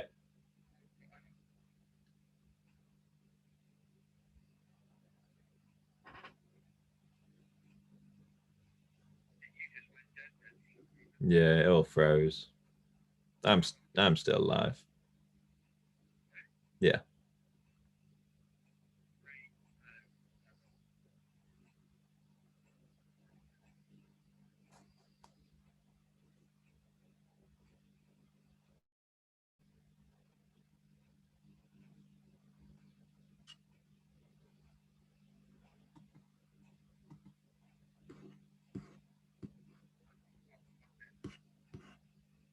Are you there? Oh, yeah, there you are. You're back. Here we go. Lovely. Yeah, you're back. Sorry about that, lads. Sorry about that. Are we still live? We are still live, yeah. So sorry about that. I've just tried answering a couple of questions without you. Managed to hold the fort. Let's have a chat with Mr. Virgin about that. Virgin Media, yeah. That's not me you're talking about. Some of them. We'll move. Firing blanks, Jake. I don't know. Yeah. Right, let's carry on with these questions. Sorry about that slight technical glitch there. I know this question must have been asked 1,000 times, but how do you store your maggots? Mine start to turn within a week, and it's driving me mad. Well, when you get them from a shop, you obviously use them, and you bring them back home, and you need to bag them up. So you get some nice, good quality polythene bags. Don't get any rubbish ones because they need to be quite thick. You know, like the ones you get from your fishing shop, really. Before you bag them, you've got to make sure they're cool. Don't bag them up when they're hot, because if you want to keep them alive, you'll kill them. Like my bait fridge is over there. Some people haven't got a bait fridge, admittedly. And then you want to bag them up. So you put them in a polythene bag when they're cool, and you get all the air out of them. You get the air out and then seal the bag, and you can keep them in there for, I would say, a maximum of 2 days. If you keep them in there like 3 days, then they're going to end up nearly dying. Pinkies are different. You can only bag up pinkies for about a day, maybe a day and a half. But with maggots, cool, put them in a bag, make sure they're clean with a bit of maize on them, and you can keep them in there for like 2 days and get them back out. Let them come back round again. If you want to rebag them again for the following weekend, just go through the same process. And that's the way to do it. There's no other way, really. You've got to bag them up. And you'll put them in a tray sometimes. You think they're never going to come round. You leave them an hour and they will come back round again. Awesome. Sounds good. We've got about 25 minutes or so. That'll take us to the 2-hour mark. So we'll fly through as many questions as we can. Sean Mellor, hi Des, long time no see. What would be your out-and-out feeder ground bait for river bream? Yeah, that's a good. Well, I can only tell you what happened to me, Sean, the other day in Melksham, and I love that black roach. That honestly, that it's always a bit tricky with river bream. I mean, I actually use that. I just use that with some brown crumb. That's what I would use. Yeah, I think sometimes the name on the bag obviously it's aimed at roach because it's got a high hemp content, very active. but it doesn't necessarily mean it's just for roach, does it? It's on my river. If I was going on there now and I wanted to catch bream, odd chub, odd roach, didn't really know what I was going to catch. If I did sit on a real good bream area, Sean, and I thought, well, I want to target the bream, I would use that, and I'd put some pro Thatchers with it. That's what I would do. So I would use that as my base mix, and I'd also just use some brown crumb, just normal brown crumb. I'd probably put like 2 pints of brown crumb with a bag of that and quarter of a bag of pro Thatchers. That would be my mix. That would be it, basically. But just definitely mix a bit of brown crumb in with your mix as well, because them bream and that do love that bread bit of feed in it. Yeah. Even though there is that in there, there is a lot of other stuff as well. Yeah. That's what I'd be using. Andrew Mundy has said, he's put, what method of fishing would you use in different seasons? I believe what he means here is, are there certain standout tactics that come into their own, say, for example, in the spring, as it in the summer, autumn, and then winter? What would you say, if you were to pick 4, what are the standout tactics on commercial venues in those 4 seasons? Well, method feeder now. I mean, I've been going to a fishery called the Sedges a few times. I've done a feature there on Monday with match fishing. I've been there just a couple of pleasure weeks. I just fancied a bit of feeder fishing, and it's quite, you know, the lakes are nice sizes down there. And on Tile Lake, you chuck into islands, which I love that. And I would say now, if you would have gone there back a few weeks, I think you would have struggled. I think you'd have had an odd bite on the method. But now you can have a real good day, and not just carp, and you can catch bream and skimmers on it as well. So going into like March, April, and then all the way through to like October, you can fish a method feeder. Yeah. One thing that does really kick off, and it could be 2 weeks' time, it could be a month's time, when we get that warm weather, you know, when it starts to get up to like 15, 16 degrees, that's when a pellet waggler can work brilliantly, because everything, all them carp that are like swimming around, they get that warmth in the water, and the warmth is at the top, and they all come up. All the big carp come up, start swimming around, and then you can have a real good time on a waggler. You might not have to feed much, but you keep chucking a waggler out, and you can have a great day, whether that's matches or pleasure fishing. And then really from like, I would say, we're talking April, May, you've got edge fishing, and that, like the method, that can go all the way through till November, really October time. Yeah, that's when you can bag up down the edge, and short. Everything kicks off, doesn't it, in sort of May time? But we do go through a real bad area, a bad period when everything starts spawning, and that's when you sort of. That's that frustrating period, isn't it, where you see a lot of fish, but you just don't seem to catch a lot. And then I would say back in when it gets to like the end of the summer, going into September, that's when a bomb in that plays a big part, I think. You know, bomb fishing, when they've had enough, they've probably been battered on a bit of this and a bit of that. Yeah. That's when you've got to start fishing a bomb. So I would say that was it, really. Yep. You know, method feeder now, but method feeder will obviously take you through until whenever. Pellet wagger, definitely May time, maybe a bit sooner if we get some hot weather, touch wood, hopefully next week. And edge fishing, the same sort of time. That's when you can bag up down the edge and you can bag up short. And then the bomb going into sort of October time, end of September, October time. Brilliant.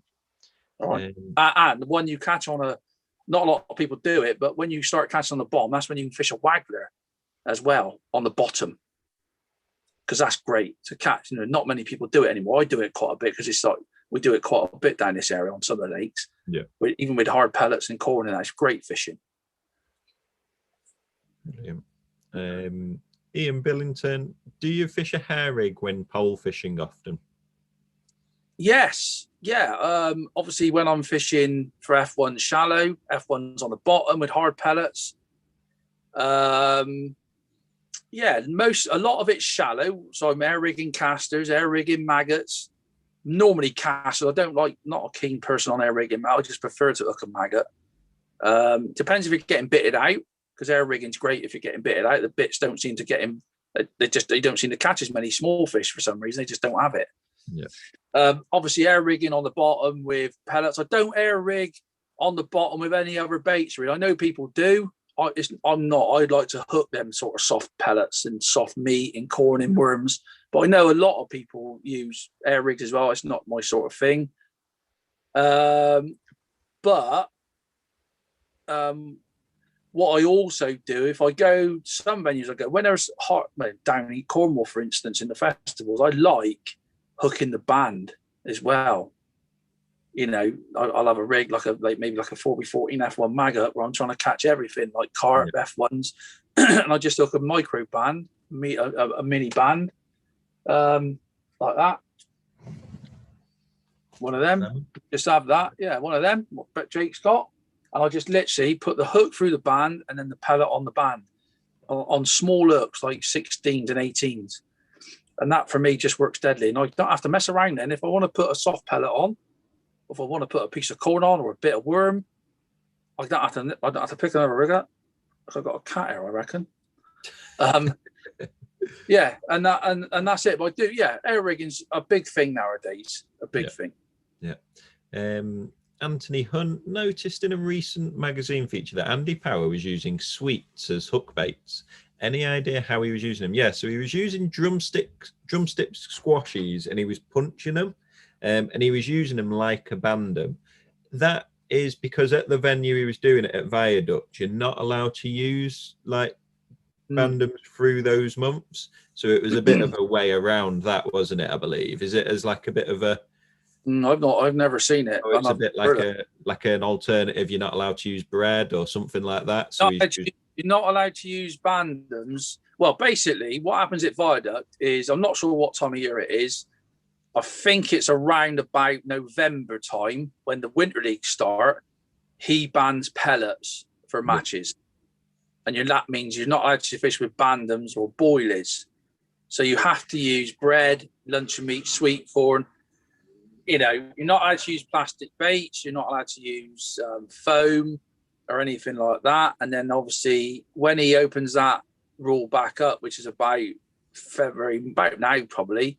You can then use bandums, boilies. You can pleasure fish with them, but he just cancels it in matches. It's a funny rule, but it works quite well. I quite like it because it takes a lot of the confusion out of, the winter fishing, basically. Even though I would love to go and fish a little method or a pellet feeder during the winter. You're not allowed.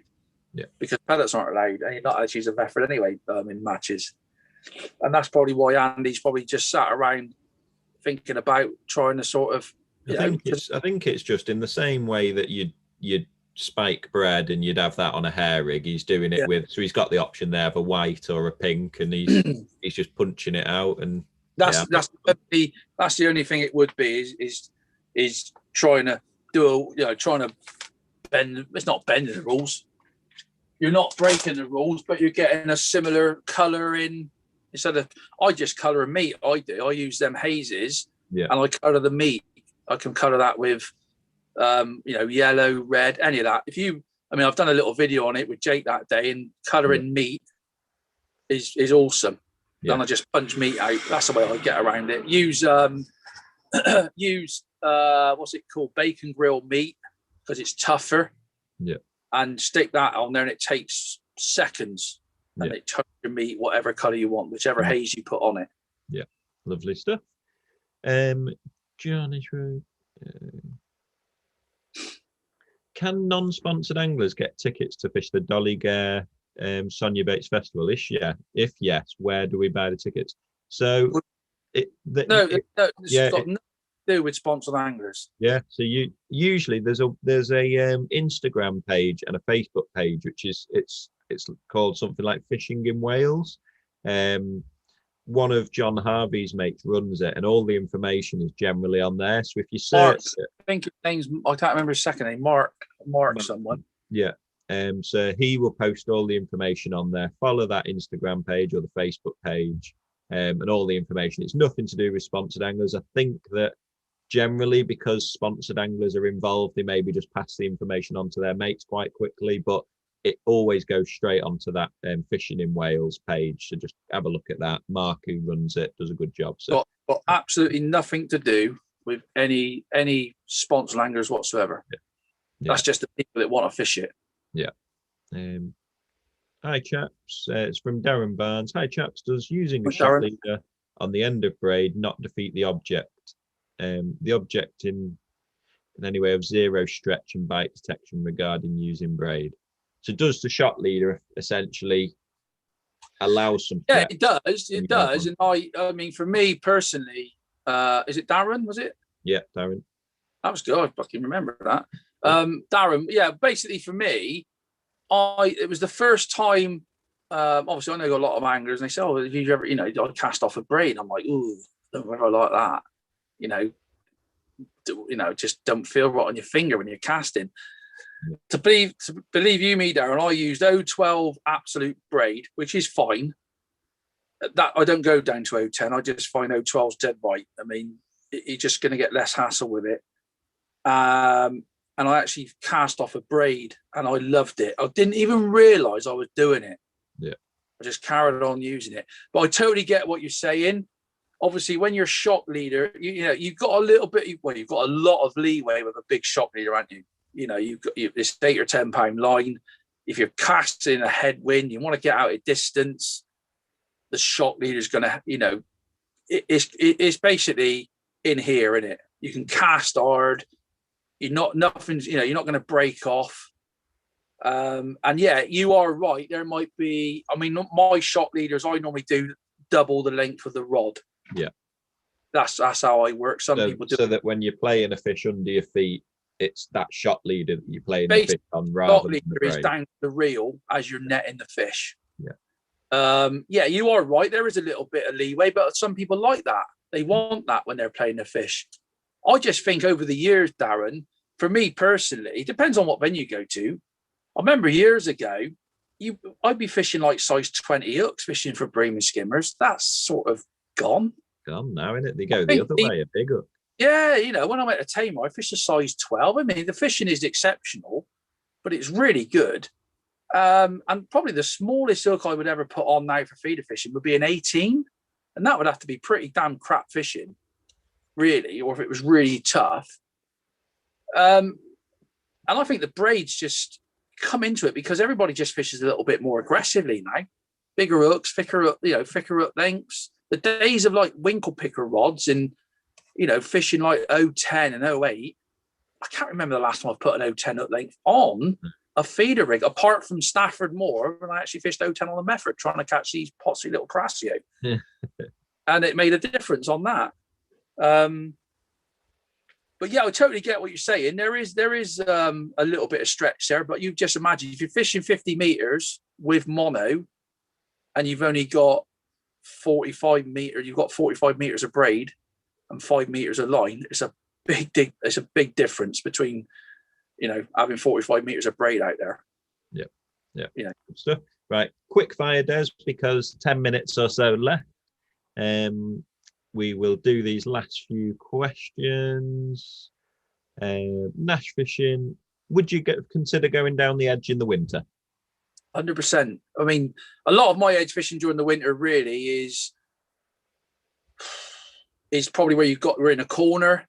You've got some sort of a feature, and you'll be dobbing, or just tapping in a tiny little bait. But no, 100%. If you've got a feature, if you've got the depth, deep margins are good during the winter. I think that's the important thing, isn't it, Des? I think people sort of get obsessed that the margin means as close to the bank as you can physically get. It doesn't, does it? So if you can find 3 foot or 4 foot just away from the bank, that might be 1 meter or 2 meters. Yeah, that can often. I'll tell you a real good tip that I learned years ago from a guy, and he said to me, in the winter when he was margin fishing, he used to drop his plummet in, see his plummet down, and when it went out of sight, he used to put a foot on. Yeah, and that's a real good tip. That you just you see your plummet go down, you think, oh, I can't see it now. Bring it back and put a foot on it, and then where that is, that's where he used to fish. And I thought that was a real good tip. That I know some venues are different because they're dirty and green and all that, but if you go to a clear venue, that's something to try. Yep, so and you might be 2 meters from the bank. You don't have to be, but normally for me, features are massive. Reed beds, trees, snag, platform. Platform's a brilliant thing, fish isn't it? the next platform if you're lucky enough to draw a spare peg, which I very rarely do. Yeah, things like that really. But yeah, if you've got the right area, the right venue, even at Tunnel Bar in the winter, some days you catch down the edge and you can't catch anywhere else. Yeah. Hi, Jake and Des. How do you feel about baiting up using a spom on the right venue? Thanks. Keep up the good work. Well, I've got a job to even throw one out, so I'm screwed. But you were mentioning Mark and his mate on Shearwater, weren't you? They do it with they actually banned the spoms. They were using these Coke can feeders, and they obviously using cart rods. It's one of them things. If it works, there's no doubt it works on certain venues. For me, I just used a feeder. I mean, for me personally, I spomming, is it right or wrong? I ain't sure. I can't do it, so I think it's wrong. Yeah. I haven't got that sort of kit, even though I could. I'd rather just use a big cage feeder. I'm more confident with that personally. But listen, it works. I know anglers, they go to the bream venues and they bosh a load of gear in and they're making a cloud. They're putting a big bed of bait on the bottom. If the fish come over it, you're in trouble. So I haven't, if I could do it, I'd probably have one set up, and I just ain't got around to doing it. I just use one of them. I use a big cage like that on a feeder rod, and it's the same principle, really. But yeah, I haven't used one yet, and I haven't got a problem with it. Yeah. Unless I get beat up next door, then I've got a problem with it. Michael Tomlinson has said, hello, best feeders for fishing with match method mix in around 14 foot of water to get the fish feeding on the deck. Well, that's something you've got to experiment with. You've got the cage feeder, you've got the little plug it ground bait feeders. And what you've got to understand is sometimes a cage feeder, even though you want to catch on the bottom, is better because you create a cloud. So the fish come to the cloud and follow it down, and then they feed on the bottom. Other venues I go to, you start on a cage feeder, you get the fish in your peg, then you're struggling to catch. Then you change back to a normal ground bait feeder where you can crush the bait in, so there's very little coming out on the way down to pin them down the bottom. And that a lot of that will come into, like I said earlier, about how you put the bait in the feeder. Whether you put it in soft, whether you put it in hard. Some venues I go to at the start of the session, if I know and deep venues as well, is the first 5 casts. What I do at the start, I cast out of a feeder where I've decided to fish, and I'll count that feeder down. So the feeder's full up with ground bait. Cast it out like that. You go 1, 2, 3, 4, 5, 6. It's the bottom. I'll empty that because I want to put a bit of bait in. The next 3 casts, I go 1, 2, 3, 4, and strike the bait out. Yeah. So what you're doing is you're making an area, a cloud, and you're making an area where that goes down the bottom. So you have loads of particles, loads of ground bait, all flying about everywhere, trying to get some fish to come into your peg. Because a lot of fish swim off the bottom. The only time they go on the bottom is when they're feeding. Yeah. And you've got to try and, you can just imagine, it's like balling it. It's the same principle. Them balls are going in, it's massive noise. There's bits flying off everywhere. That attracts all the fish in. Yeah. And then you've got to try and, then they follow the bait down. And it's the same principle with a feeder. So try those little tips. How you put it in the feeder, size of the feeder, weights of feeder, how fast it's going down for the water.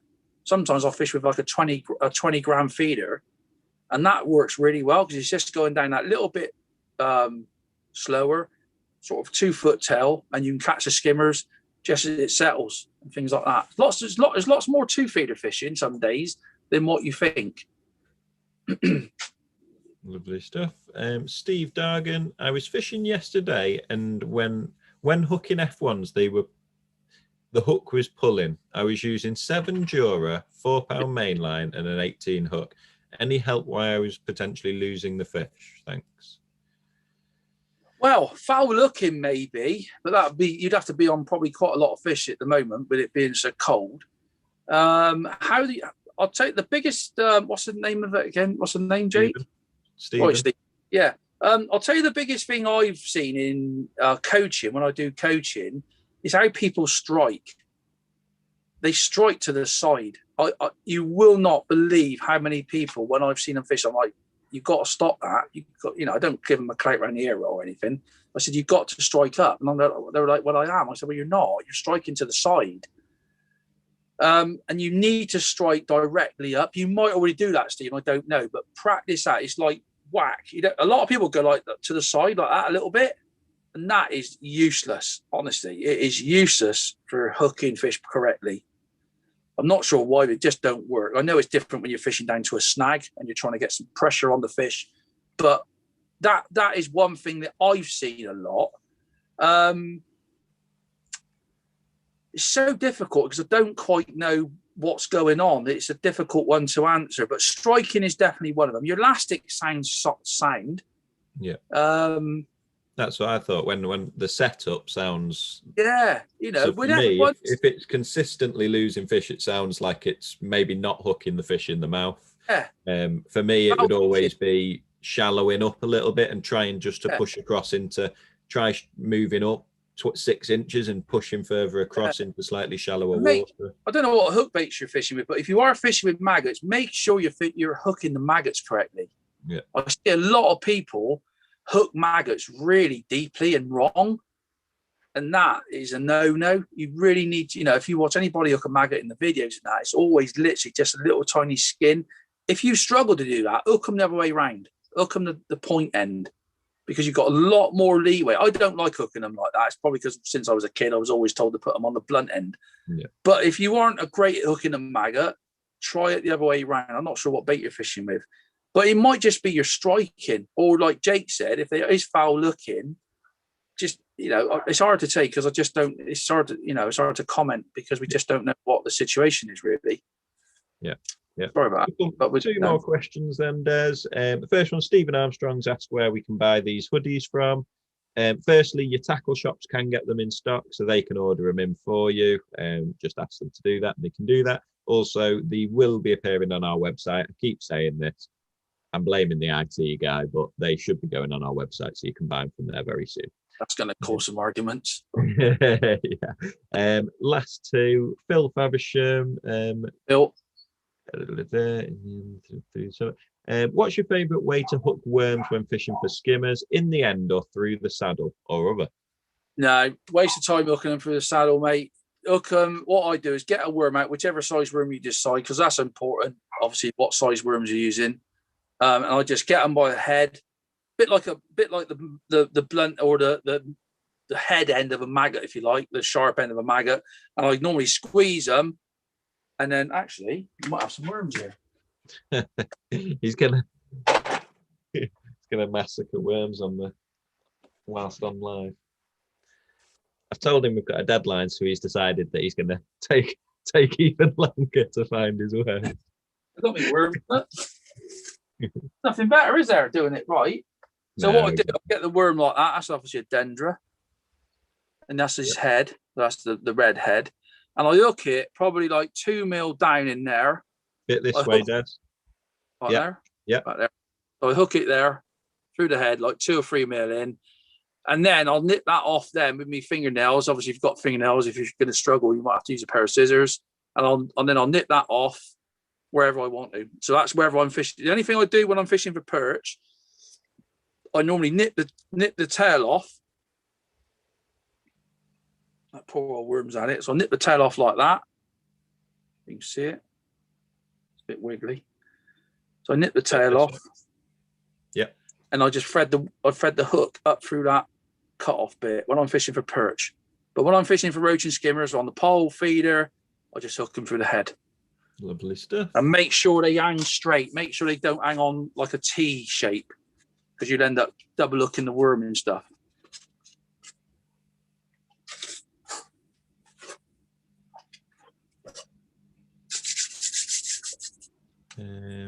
I thought you'd gone again then, Jay. I thought it was the virgin. We've got the last. We got the last question. In fact, we'll go 2 because this one will be a quick one. You can just say it very quick. Best area on shearwater for bream? Well, don't worry about it because it's shut. and I don't know what's happening with it. You want to go on the right, the far bank, and there's a point there, and fish on the point by the bush, by the hedge. There's a hedgerow there. Either side of that hedgerow, job done. Lovely stuff. And final one. What do you do if your rig is longer than your top kit for storing on a roost? Yeah, that's, short four is obviously your next section down. The only thing you can do is use, I've not got any, our rig, the rubber, what do they call them? The hookups. If you get a hookup, you can put that right down the end of the number 3, and don't use, I ain't got any with me. You basically put the hookup close to the top of the section where your elastic goes through. Don't use the eye that your hook goes in. Just put it underneath. Yeah.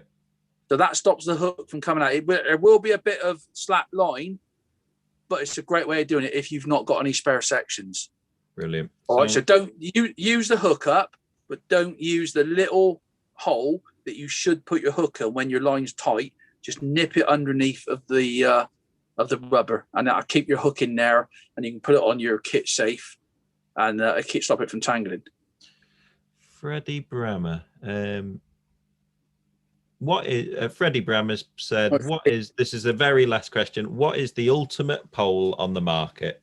Got to be an XS90, hasn't it? XS90, Freddie. Is it Freddie? Freddie, yeah.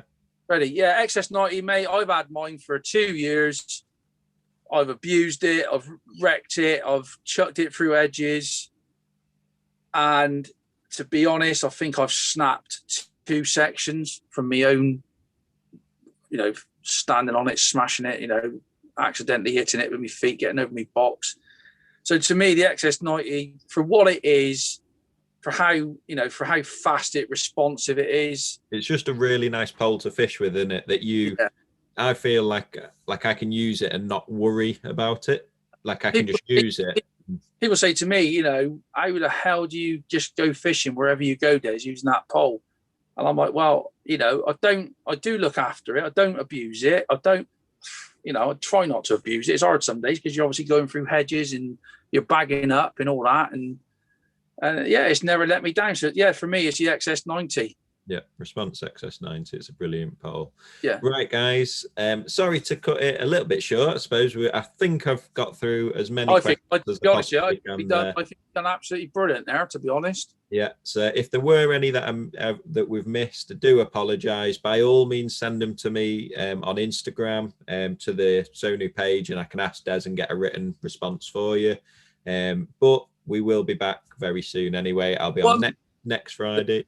There's one thing I really want everybody to do is get onto Jake and do some sample ground bait in that tank. So you got the catfish thing. I really want a method feeder in that tank next time, and I want everybody out there to comment, Jake, we need to see how a method feeder reacts. And red lava rocks. Yeah, because that will totally destroy his filter system. We can do that. Thank you very much, everybody, for joining us. Thanks for all the ongoing support. Yeah, thanks for the support, not just for me, but everybody at the factory, and stay safe and see you next time. Yeah, thank you, guys. See you later. Bye. See you later.